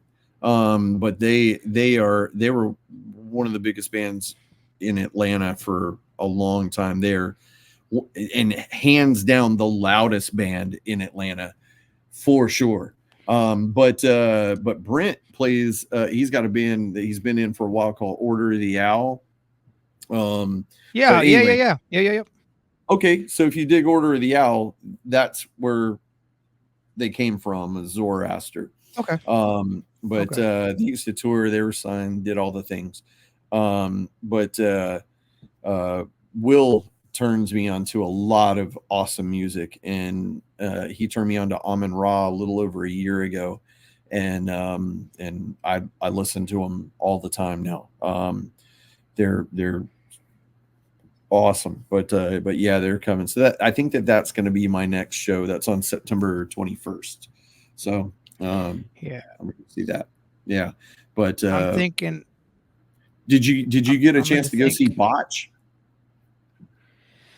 No, I mean, I think the closest they came, my buddy did though. He went to Chicago and saw them, and he said it fucking was just insane. Man, I they were haven't never so seen them live ever. Oh, they were so good in Atlanta. Yeah, that was like When that was was one of that? my they played I guess it's about 3 months ago. Oh, On that reunion tour, maybe 4 months ago now. yeah. But yeah, they're one of my go-to bands. Um We Are the Romans is one of the best records I've ever heard in my life. And I just love that. So yeah, We Are the Romans. I But think yeah, I'm gonna try and go um, see the Pumpkins. The Pumpkins are coming yeah, with Green in Day. 2 weeks. No, fuck, next weekend. It's Pumpkins, Yeah, Green Day, Rancid. Sid. So Yeah, yeah, yeah. and I've I'm been thinking gonna. about they're coming on the 28th. I thought about going. I'm not sure if I'm going to go yet or not. I mean, just that's a great bill, and that's a great bill. I want to say they're coming on the 28th here. So I'm not sure. I'm on the fence about that one. I may go to that one. We may have to talk about that one. We may go to that one Yeah, too. Um, I'm gonna get my ticket the day of if I go. I'm just gonna wait. I like to wait nowadays and just fucking StubHub it because someone's gonna sell a ticket for cheap, and those tickets Wait a minute. ain't I'm lying. I'm lying. My last show was not hot water and quicksand. The last show I went to was a good friend of mine plays bass for Yellow Card, and so I saw Yellow Card and Third Eye Blind. So That'd be yeah, cool. that was I want that to was the see. last show. Third Eye Blind's good, man. Shit. Yeah, man, they got Who would some have, hits. Yeah, they dude? got hits. All about drugs on the radio, and nobody knew it. Fucking Yeah, taking a yeah, bump. Fucking. yeah. It was a that But was that was a fun show, man. Yellow We Card's watched good. yeah, we watched Yellow Card. They killed it. And did their thing. Ocean Avenue it up, baby. And then we watched Third Eye Blind, and it was fun. Yeah, it was a good show. A lot of good hits for sure. They When said I was digging, when I was, go ahead. oddly enough, they said that this tour was the Mhm. biggest tour they've ever done, which I thought was Wow. wild. Third Eye I went Blind. and saw.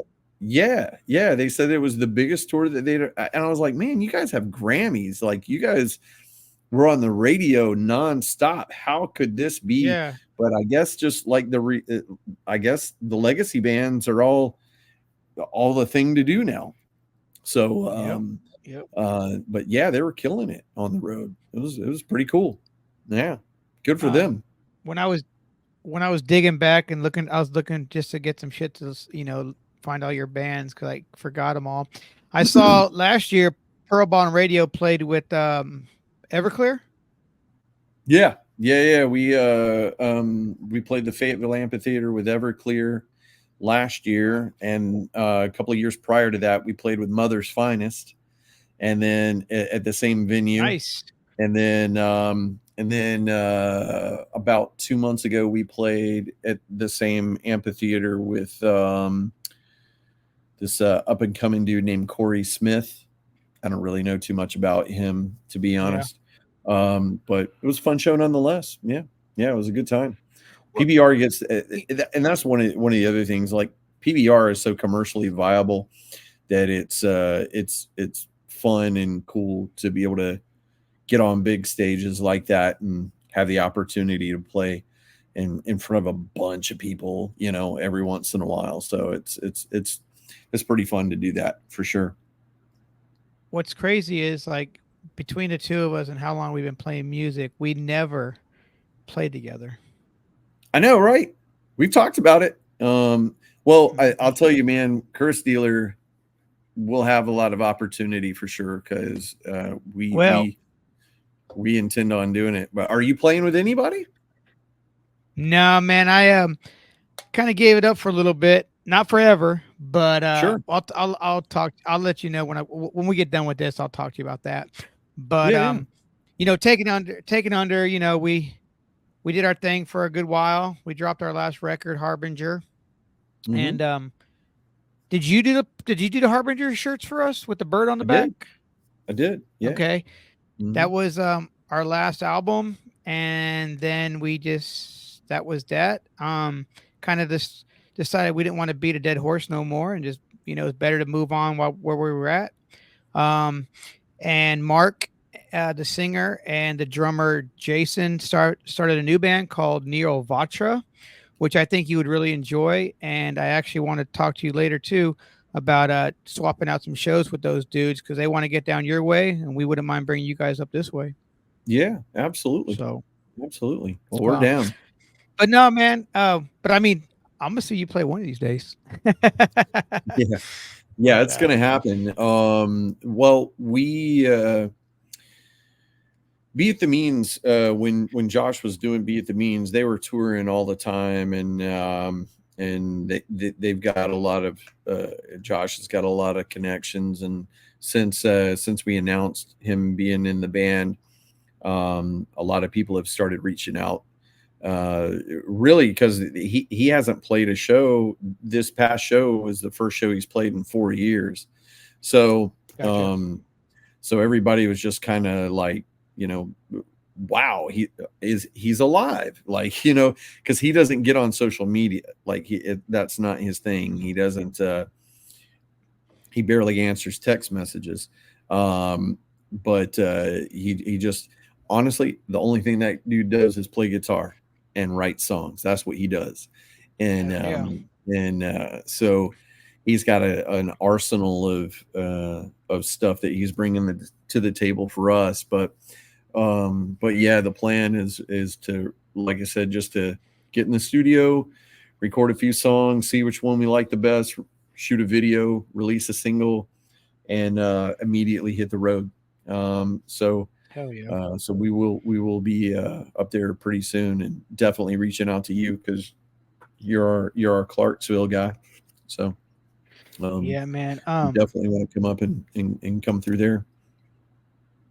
Um, what do you currently listen to right now? Oh man, Like, what's the? Yeah, go ahead. that's a good question. What have I been listening to lately? So there's this band that is actually going on tour with Horrors right now, on their next tour that I've been listening to. They're called Nerver, Nerver. They did a Okay. they got a cool split with Chat Pile. If you're into them, that'd be a good place to start with that band. Nerver, yeah, Nerver. Okay. I've been listening to that. The new High on Fire, man, it's so good. Um, the new Horrors record's great.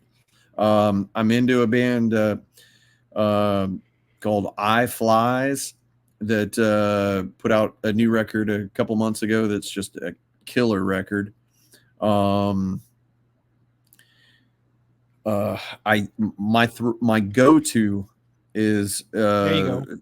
conveniently is Dead Register. That's Okay. that's my go-to. Like, I guess when Spotify does that thing of what records you or what songs you listen to the most Uh huh. at the end of the year, for the last three Yeah. years, it's always Dead Register. I mean, their shit is heavy and it suits my mood. And aside from the fact that he's one of my best friends, it's just they're just so talented. I just can't stop listening to them. That's Um, good though. yeah, man. And equally as well, my wife loves them. and my wife doesn't like most of the music that I like. You know what I mean? So, her favorite band's Def Leppard. So Okay. so when I put on Botch, she's like, "What the fuck is this?" You know what I mean? So that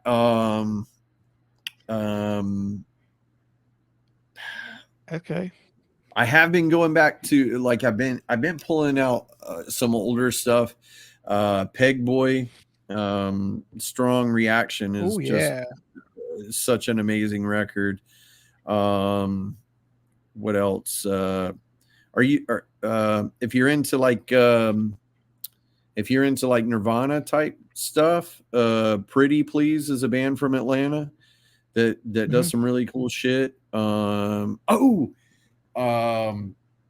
I got a band right up your alley. Did you ever get into a band? They're from Atlanta called Drop Sonic.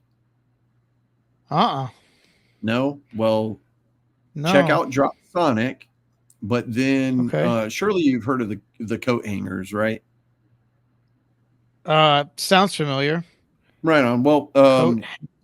the Coat Hangers are a pretty big indie band from Atlanta, but the drummer from the Coat Hangers and the singer and guitar player from Drop Sonic put out a band called Narcissist, and that record is great, like All right, I'll capital check that out. GREAT, great. Narcissist. It's spelled weird. Let me pull it up so you know how to spell it to find it. It's NRCSSST. One of those spellings. Yeah. But the record that you'll say, they only got one record up. But that record is just a monster. I you know Aside from that, to be honest, I listen to a lot of rap. That's like Yeah. like it's my wife thinks it's pretty funny too that I listen to as much rap as I do, but Pusha T is always my favorite, and Killer Mike is great. Run the Jewels are Oh great. yeah. Yeah, Obviously, yeah, yeah. all the things. Obviously, Kendrick, Benny the Butcher's a monster. Yeah. Freddie Gibbs is one of my favorites. I listen to him all the time. Anything The Alchemist is on, I'm Oh, into. for sure, for sure. Um, uh, The stuff um, that he's done is pretty fucking dope to see all the people he's yeah, worked with, you man, know. and all I think I'm always into Ghostface. Anything he puts out, I'm all in. I always go back to MF Doom. Um, The but classics. yeah, man, classic stuff. But like, you know, Fridays when everybody releases their stuff, I honestly, man, I go into rap, and then I go into the bars playlist, and whatever's new on the bars playlist is always Yeah. right up my alley. JID or Gotcha. JID, whatever is sick. Childish Gambino obviously is incredible. Tyler the He Creator. I mean, retired, man. He retired, Childish Gambino. yeah, but he just put out that new record. Yeah. So, So who it's knows? his final record as Childish Gambino. Yeah. Which, Yeah. it's good. It's not the fire. I'm into the rah shit. Like Yeah, I yeah. like aggressive rap, so but I mean, you're from but ATL. You're from the ATL area, man. That's where all that, you know. yeah, man. I'm into it, right? So Um, but yeah, check man. out, Yeah, tell me, what are you into these days? check out. Well, no, for Nashville, check out 6-1 Tribe. It's the Six. number 6, number 1 Okay. Tribe. One. They're kind of like, yeah. My homeboy is one of the dudes inside that band, but they range from like the ages of 20 to fucking 44. You know, it's like a big range of group of ages, and they all Okay. different styles, but it's kind of like the Wu-Tang of Nashville. Where the mayor of Nashville said 615, you know, June 15th is now 6-1 Tribe Day in Nashville. Nice. But check them out. Check them out, Okay. man. They got a fuck ton of music out. They came together around the pandemic time. I really Gotcha. fuck with it. Nice. For me, Nice, man, nice. There's really nothing that I've really has grabbed me by the balls and be like, yeah, there's some good shit. So I'm always going back, like hot water music. That's something new I just found. So I've been fucking with that, Yeah. you know, because that's new music to me. You know, it's new music. But my Yeah. go-to is always Um, the 80s, man, the hair metal days. That's my go back to. And my number one artist for the last fucking 4 years has been Yellow Wolf. really? So, yeah. He I does. was- He I puts fuck out a with- lot I've of been good, fucking with it. puts out a lot of good stuff. Yeah. Also, Torch. I listen Fuck to yeah, Torch. dude. I listen to Torch religiously. Like I love them, dude. They're good. Will and I listened to them all day today while we were printing. Fun. So Will and I always do this too, and he came up with a pretty good question for me. He says today. He said, so if you could pick one song that you could go on stage and play with Metallica, which song would it be? Oh, for me, it's gonna be my favorite Metallica song, and that is Which "Welcome is? Home Sanitarium." Welcome Home Sanitarium. Okay. That's my favorite Metallica jam.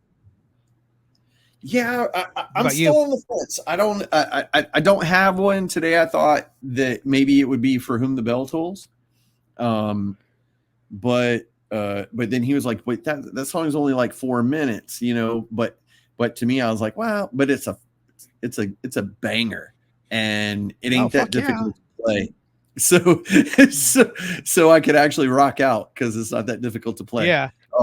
You know, but Damn, that's a good question. Yeah. I'm gonna. You know what? I'm still in that question for my podcast now. I'm gonna start asking that question. Do it, man. It's a good one. Yeah, it's. I mean, and then you know we're printing shirts all day, so we get bored and just start talking shit like that. And I was like, but if it was AC/DC, it'd be If You Want Blood. So yeah, I'm all in it. That AC/DC is my favorite band of all time. So all right, let me ask you this question then: what is your favorite Metallica song? Man, I was trying to think of that today too, right? And I feel real heavy. I mean, Blackened is another one that's just a fucking banger. Yeah, it's kind of going to be a toss up for me, probably between Blackened and Battery. I love. They're kind of the same they're kind of the same, you know. They're kind of the same, you know. It's I mean, they're hand in hand, but I mean, that's a strong question. You know what I mean? There's so many good ones, and for me personally, like music is. There's such an emotional attachment to the time you were when you heard it, what you were going through in your life when all that was happening and all the things. So, so whether it's their best song or whatever, but that's the one. Those are really the two that jump out to me. Sanitarium's obviously great. Master of the Puppets is great. For Whom the Bell Tolls, Orion is so good. So even though let me ask you this question. Yeah. Do you remember this girl we went to middle school with? Her name was Monica Cantu.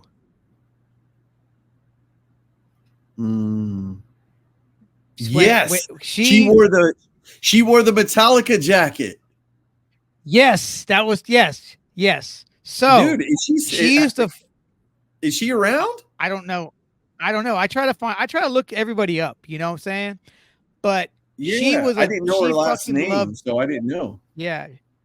But she loved Dyer's Eve. Dear mother, dear father. That was her jam. Dude, And I remember she had but the yeah, Damage Incorporated back patch on yep, her jean jacket, man. yep, Yeah. yeah. She I was, didn't know her last yeah. name. But think I about dated this her though, for like 3 days. dude. That was a long time back in that was a long time in middle Yeah. school. Yeah. You know, What was that other girl if that you went me a and you week, both dated? You remember that? What was that girl's name that me and you both dated? The one with the long Tina, curly hair. was it What was it? Tina? Was it She had Tina? long curly hair, long brown curly hair. Oh, Tammy. Let me Tammy. tell you something. Let me tell you something. And she was Tell tall. me. But let me tell you something. I went to California after I left Germany. Okay. I went back to California where I came from. We went to high school together in California. Really? Yeah, we were in the same we were in 10th grade together out there. And I hung out with her a couple different times, but you know, when she moved out there, she got her little clique, and I have my little clique, and we were just two different people. But it's weird. I was like, holy fuck, I know this girl, and it was her. I looked her up in Wild. the phone book.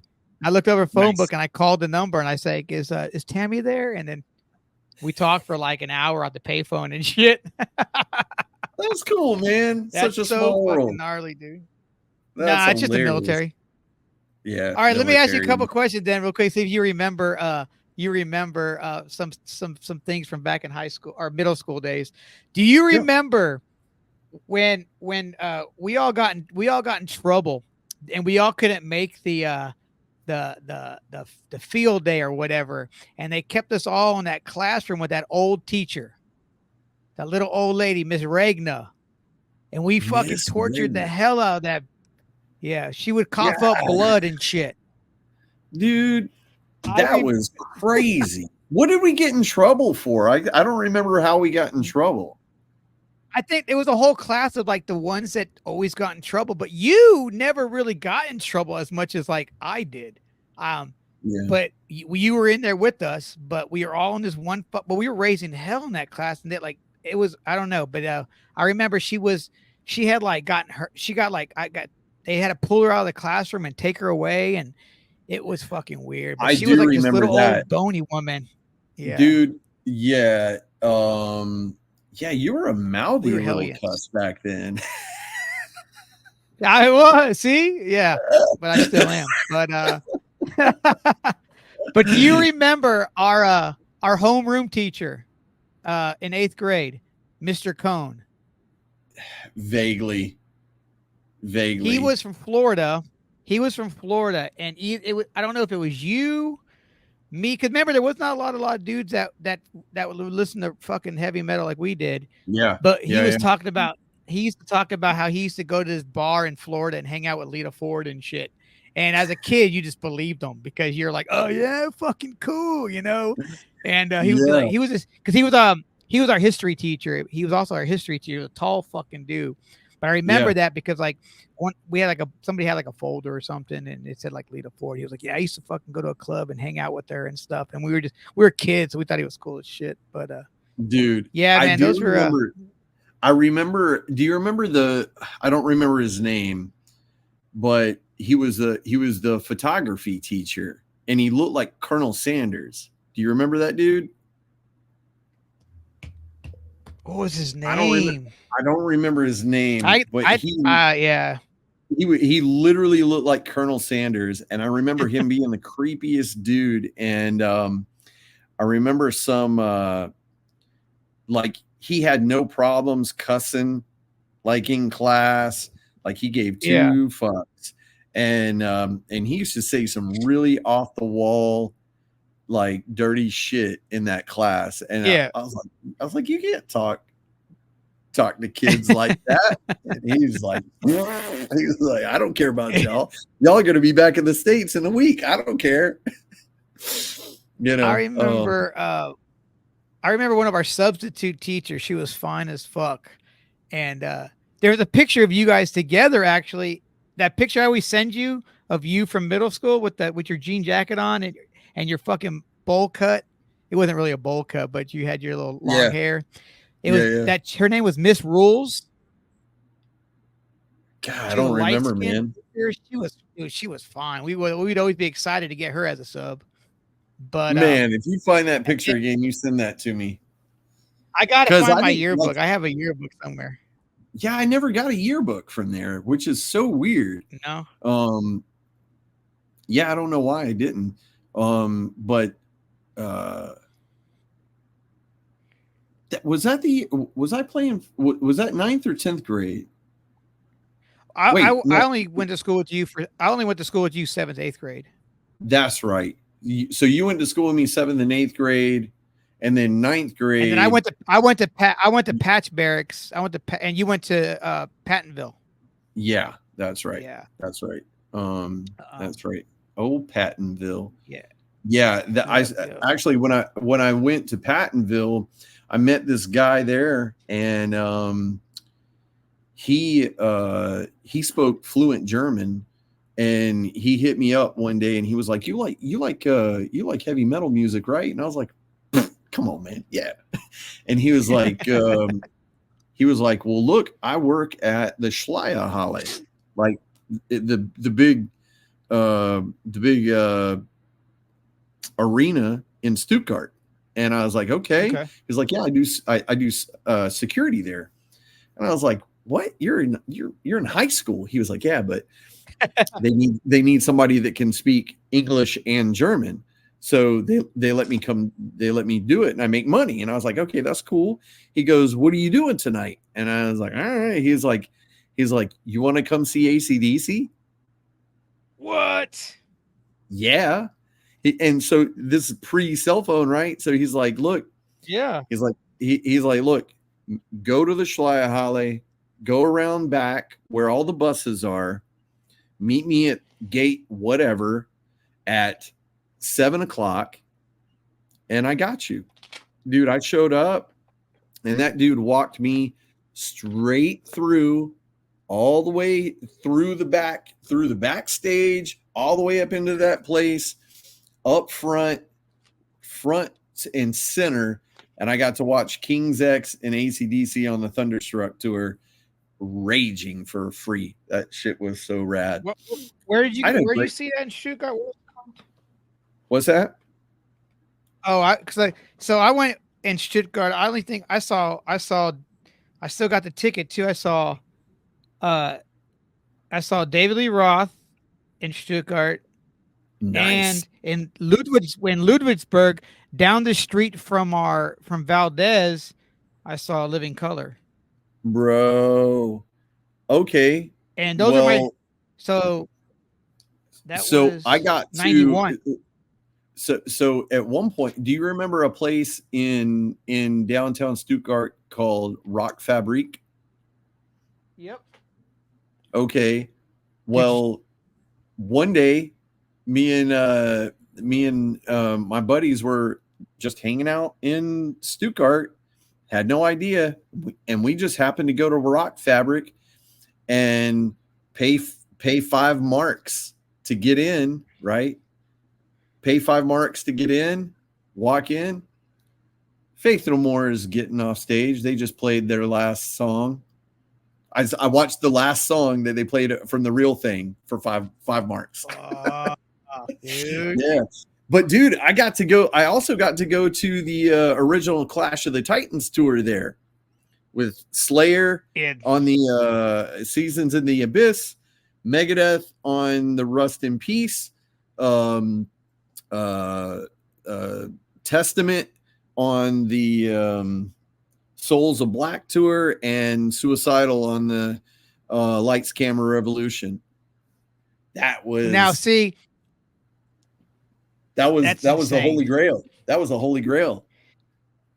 Now that when that tour hit the States, they swapped out Suicidal for Alice in Chains. Yeah.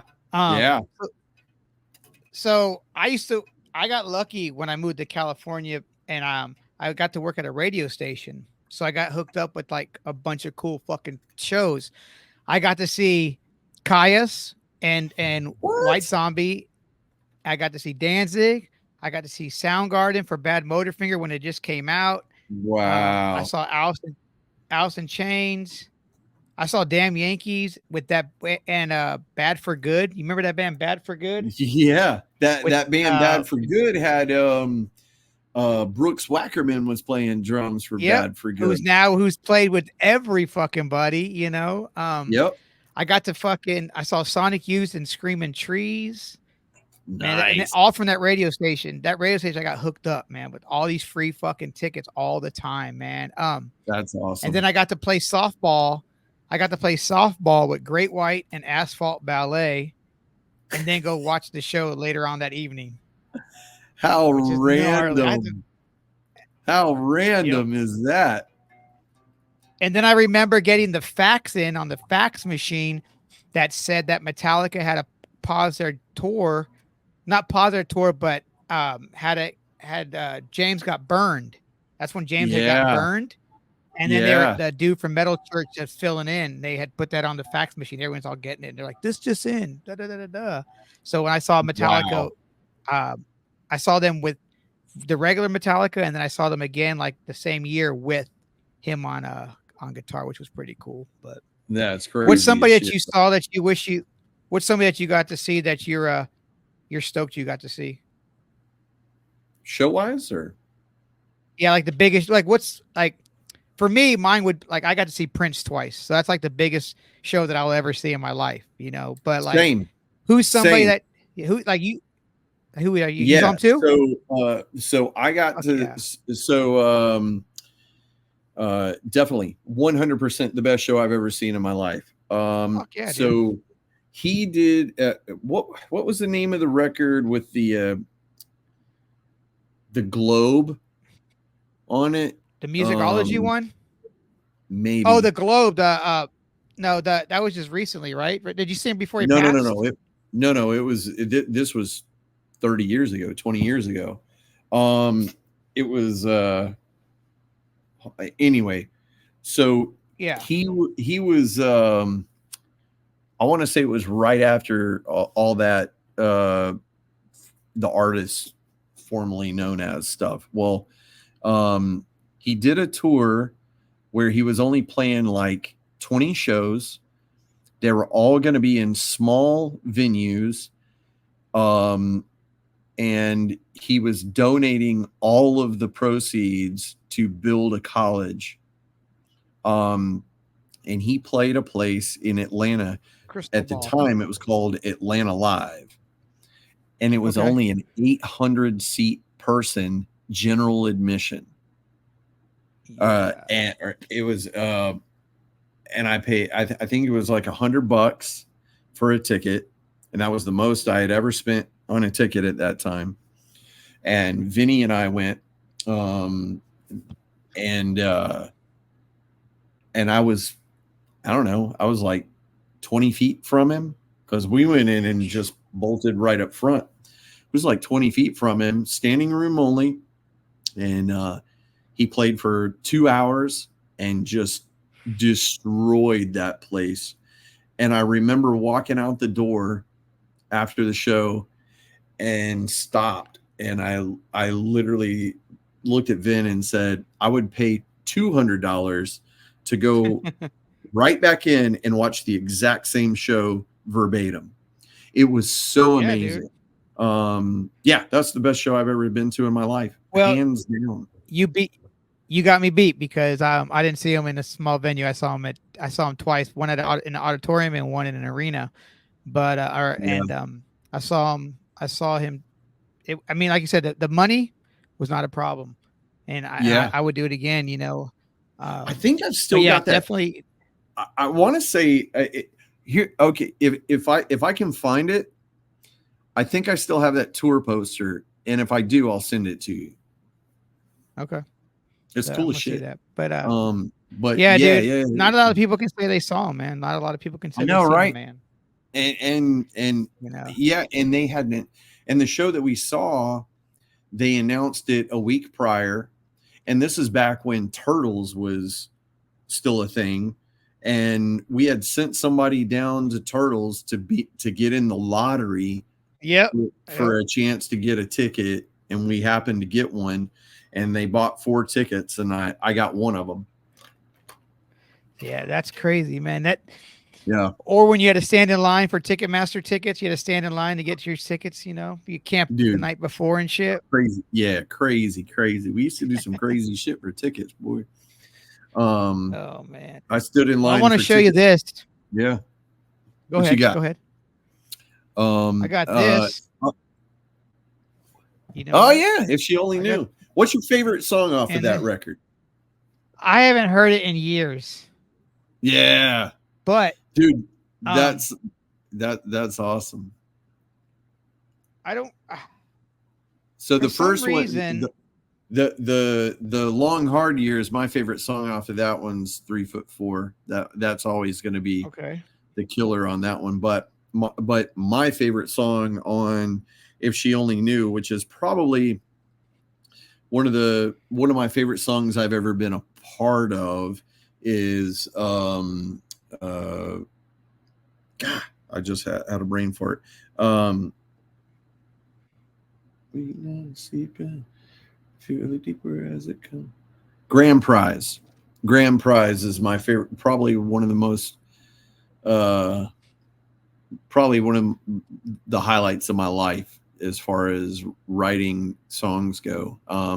My brother just knocked it out of the park on the bass line and on the vocals. His lyrics were perfect. Vin's drums were amazing. Vin's backup vocals were great. And we were all going through some shit when that record came out. And yeah, Grand Prize, that would be probably chalked up to be probably the best song that I've ever been involved in, I think. So yeah, Oh check it yeah. out. Well, Yeah, man. well, sir. We've been talking for a little over 2 hours. Right on. It's I mean, we've talked about a lot of shit. You know, starting bands, going to school and shit, music. Yeah. Well, we got a lot of history and What's we ain't caught up in quite some time. We might need to do a part Nah, two. I mean I about to say we'll do a part two too. Yeah, There's a lot of people that I got to do part twos with. It's just fun too. Like I said, we got a lot that we can talk about. We could talk about a lot more shit. for But sure. I'm trying not to I'm trying not to Joe Rogan on my podcast these days and making them like 4 hours because the last few podcasts I put out have been like three and some change. Oh, But yeah. yeah, but especially when I do them in person, like everybody I'm doing my podcast with, it's people I know, so we can talk about whatever for whatever, Yeah, however long. And the more that I get comfortable with it, the more I'm gonna fucking start bullshitting with people. I bullshit more. for Um, sure. but what's one of Chad's guilty pleasures? It could be anything, Oh, whether man. music, whatever. Man. Guilty pleasure. Let's see. Or what's something about you that nobody knows? Huh. Yeah, I'm pretty much an open book, man. There ain't much Yeah, that people don't know about me. I mean, that's a good answer. being the guy that I am and the promoter and marketing guy and you know, I always took the Gene Simmons approach. I'm gonna be up front making the dumb, ugly face to make sure people look at me and hear me first. And but without being a dick. you know. I don't know, man. Let's see. Guilty pleasure. Um, shit. What is your guilty pleasure? And I always say this, I really don't have one because like you said, I'm kind of like I'm open. Yeah. I don't hide anything. Yeah. Somebody the other day said, "Oh, would cooking be one?" I'm like, "Yeah, I mean, yeah, it's a guilty pleasure, because not everybody likes to fucking cook. Yeah. I mean, or like what's something that you listen to that nobody would know? Like, oh, you listen to that? Like, I used to always say I listen to Justin Timberlake, but I don't care Dude. that I don't say that's a Yeah. guilty pleasure. Come on, I fuck man. with Justin JT. Timberlake, Come on, man. JT. He's Come a on, man. he's a MJ of our time. Yeah, for sure. Mhm. Let's see. Guilty pleasure that than or something that no one knows about me, dude. You know, Yeah. I'm You ain't. I almost mean, 50, not man. everybody has them. Yeah, I'm almost 50. I think, 20 years ago, if It's we're different. We were different back then. Back in the day, we didn't want. We were like, but now we're older. I don't give a fuck what you know about me. yeah, You know. I just don't care, right? I don't care, Yeah. man. I Yeah. mean, I love my life. I love my wife. I love my job. Private press is, turned into a great business for me. I love my bands. I love my friends. Um, I'm very fortunate to have a ton of people in my life that are just wonderful people, and I've got a lot of good things happening, man. And as far as like a guilty pleasure, uh, you know, I, dude, I love ice cream. I um. love cake. I love cookies. I'm a fat boy on the inside. Let me tell you. No, man. Yeah. Yeah, Man. I don't, dude. I love everything about my life, man. I wouldn't trade That's good, man. any of it. There's a lot of things I could do better, like talking to you more than once every 4 years would be something that would be high on my list of things to accomplish. That could be. Um, That could work both ways with me doing the same. You know. yeah, I mean, I tell you what, But we're going to be doing it in person soon. You know, yep. uh, yeah, man. I don't have any guilty pleasures, man. I love Hell yeah. everything that I got going on, and as far as music goes, you put on a good Britney Spears song, and I probably know some of the words, and I don't give a shit. I mean, I just don't I care. back in 2000, I was dating this girl, and we went and saw Oh, wait. Christina That's my Aguilera. guilty pleasure. That's my guilty pleasure. Let me tell you. What? My guilty Okay. pleasure is I follow Britney Spears so I can watch her crazy ass dance. I do it too. I do it too. I do Her it too. Instagram is off the Um. chain, and that's a guilty pleasure. Like All right. There I we go. feel bad about watching because I feel bad. You're, Like, is she okay? Is she okay? I don't know if she's she okay. don't have the she don't have the knives in her hand no more, so we're good. You Yeah, know, when she was doing the whole I mean, knives and shit. that is a little guilty pleasure because, like, I remember, like, I was telling my wife about it, and she was like, "Why are you following Britney Spears?" And I was like, Yeah. "She's crazy." And I feel No. like I'm watching. I feel like I feel guilty for watching somebody who I'm not sure is okay for entertainment. Hey, it's like a bad That's car like, wreck. You just can't stop oh, wait, looking. wait. I got another one. I got another one. I Yeah, got yeah. another one. I got another one. I All brought it right, up what is today. it? In Smoking Sigs 23. Do you know What? who that is? No. It's this chick on Instagram. Hold on, man. I'm gonna send you a link right now. Hold on. I'm gonna All go to right. my Instagram. Hold on. What I Hold was on. saying, I in 2000 I got to see Christina Aguilera and Destiny's Child, Okay. and that was fucking incredible. Because that was Dude, I'll bet. before Beyonce was that was before Beyonce was Beyonce. Nice. Okay, I'm sharing this I'm gonna share this account, share this profile with you right Is it on the now. TikTok? We're going on IG right now. Okay. She is on TikTok. I just found that out today. But Smoking Six 23. Heard that. Okay. Got it. bro, I'll have to check it out. What the that fuck? What the fuck is this? All right, yeah, I'm gonna have to check this out. Hey man. I mean, all right, I'll check this out. oh Cornbread, man. well fed, hella thick. Okay. All right. Well, with that being said, Chad, where can everybody find you online? Yeah. Oh man. You can find me at on all the socials, curse_dealer. On IG and on TikTok, on Instagram or on Facebook, it's just Curse Dealer or cursedealer.com. I own that too. Okay. Right after we started doing stuff, and I picked Curse Dealer because there wasn't another band called Curse Dealer, which is Now impossible there's to like find. two. And now there's two, right? Yep. Um, Yep. but what do they say? You got to establish internet dominance and then trademark that shit. So that shit's on my docket. So other than that, man, my clothing line or my t-shirt company is privatepressshirts.com.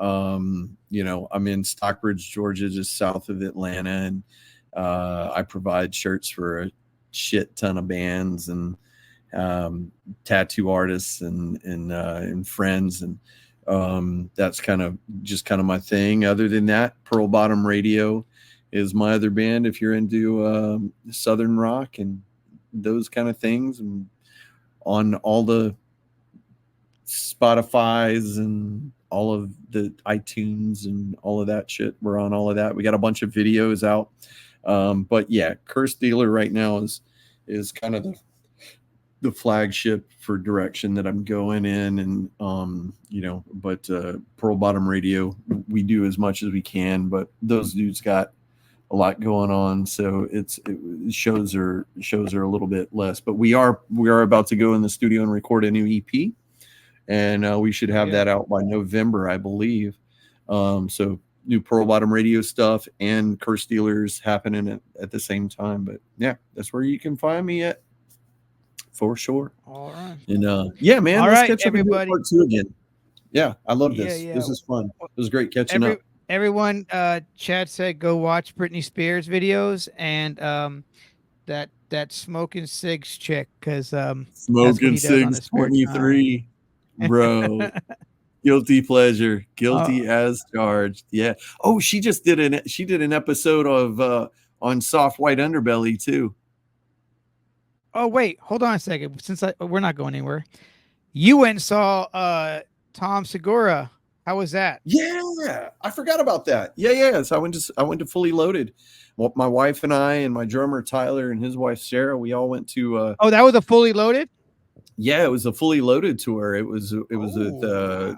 tons of people. Jelly Roll showed up and sang at the show, and yeah, man, that was a blast. There's a new stadium down in Macon, Georgia, and the very first show was there for the Fully Loaded tour. So yeah, big comedy fan. So we went down and checked that out too, man. Laughed our ass off. It was great. Who's your favorite comedian right now? I mean, right now, obviously Bert and Tom, I fucking love them too. But oh, my wife and I got to go see Tom a couple of months back at the Fox too. That was amazing. Yeah. I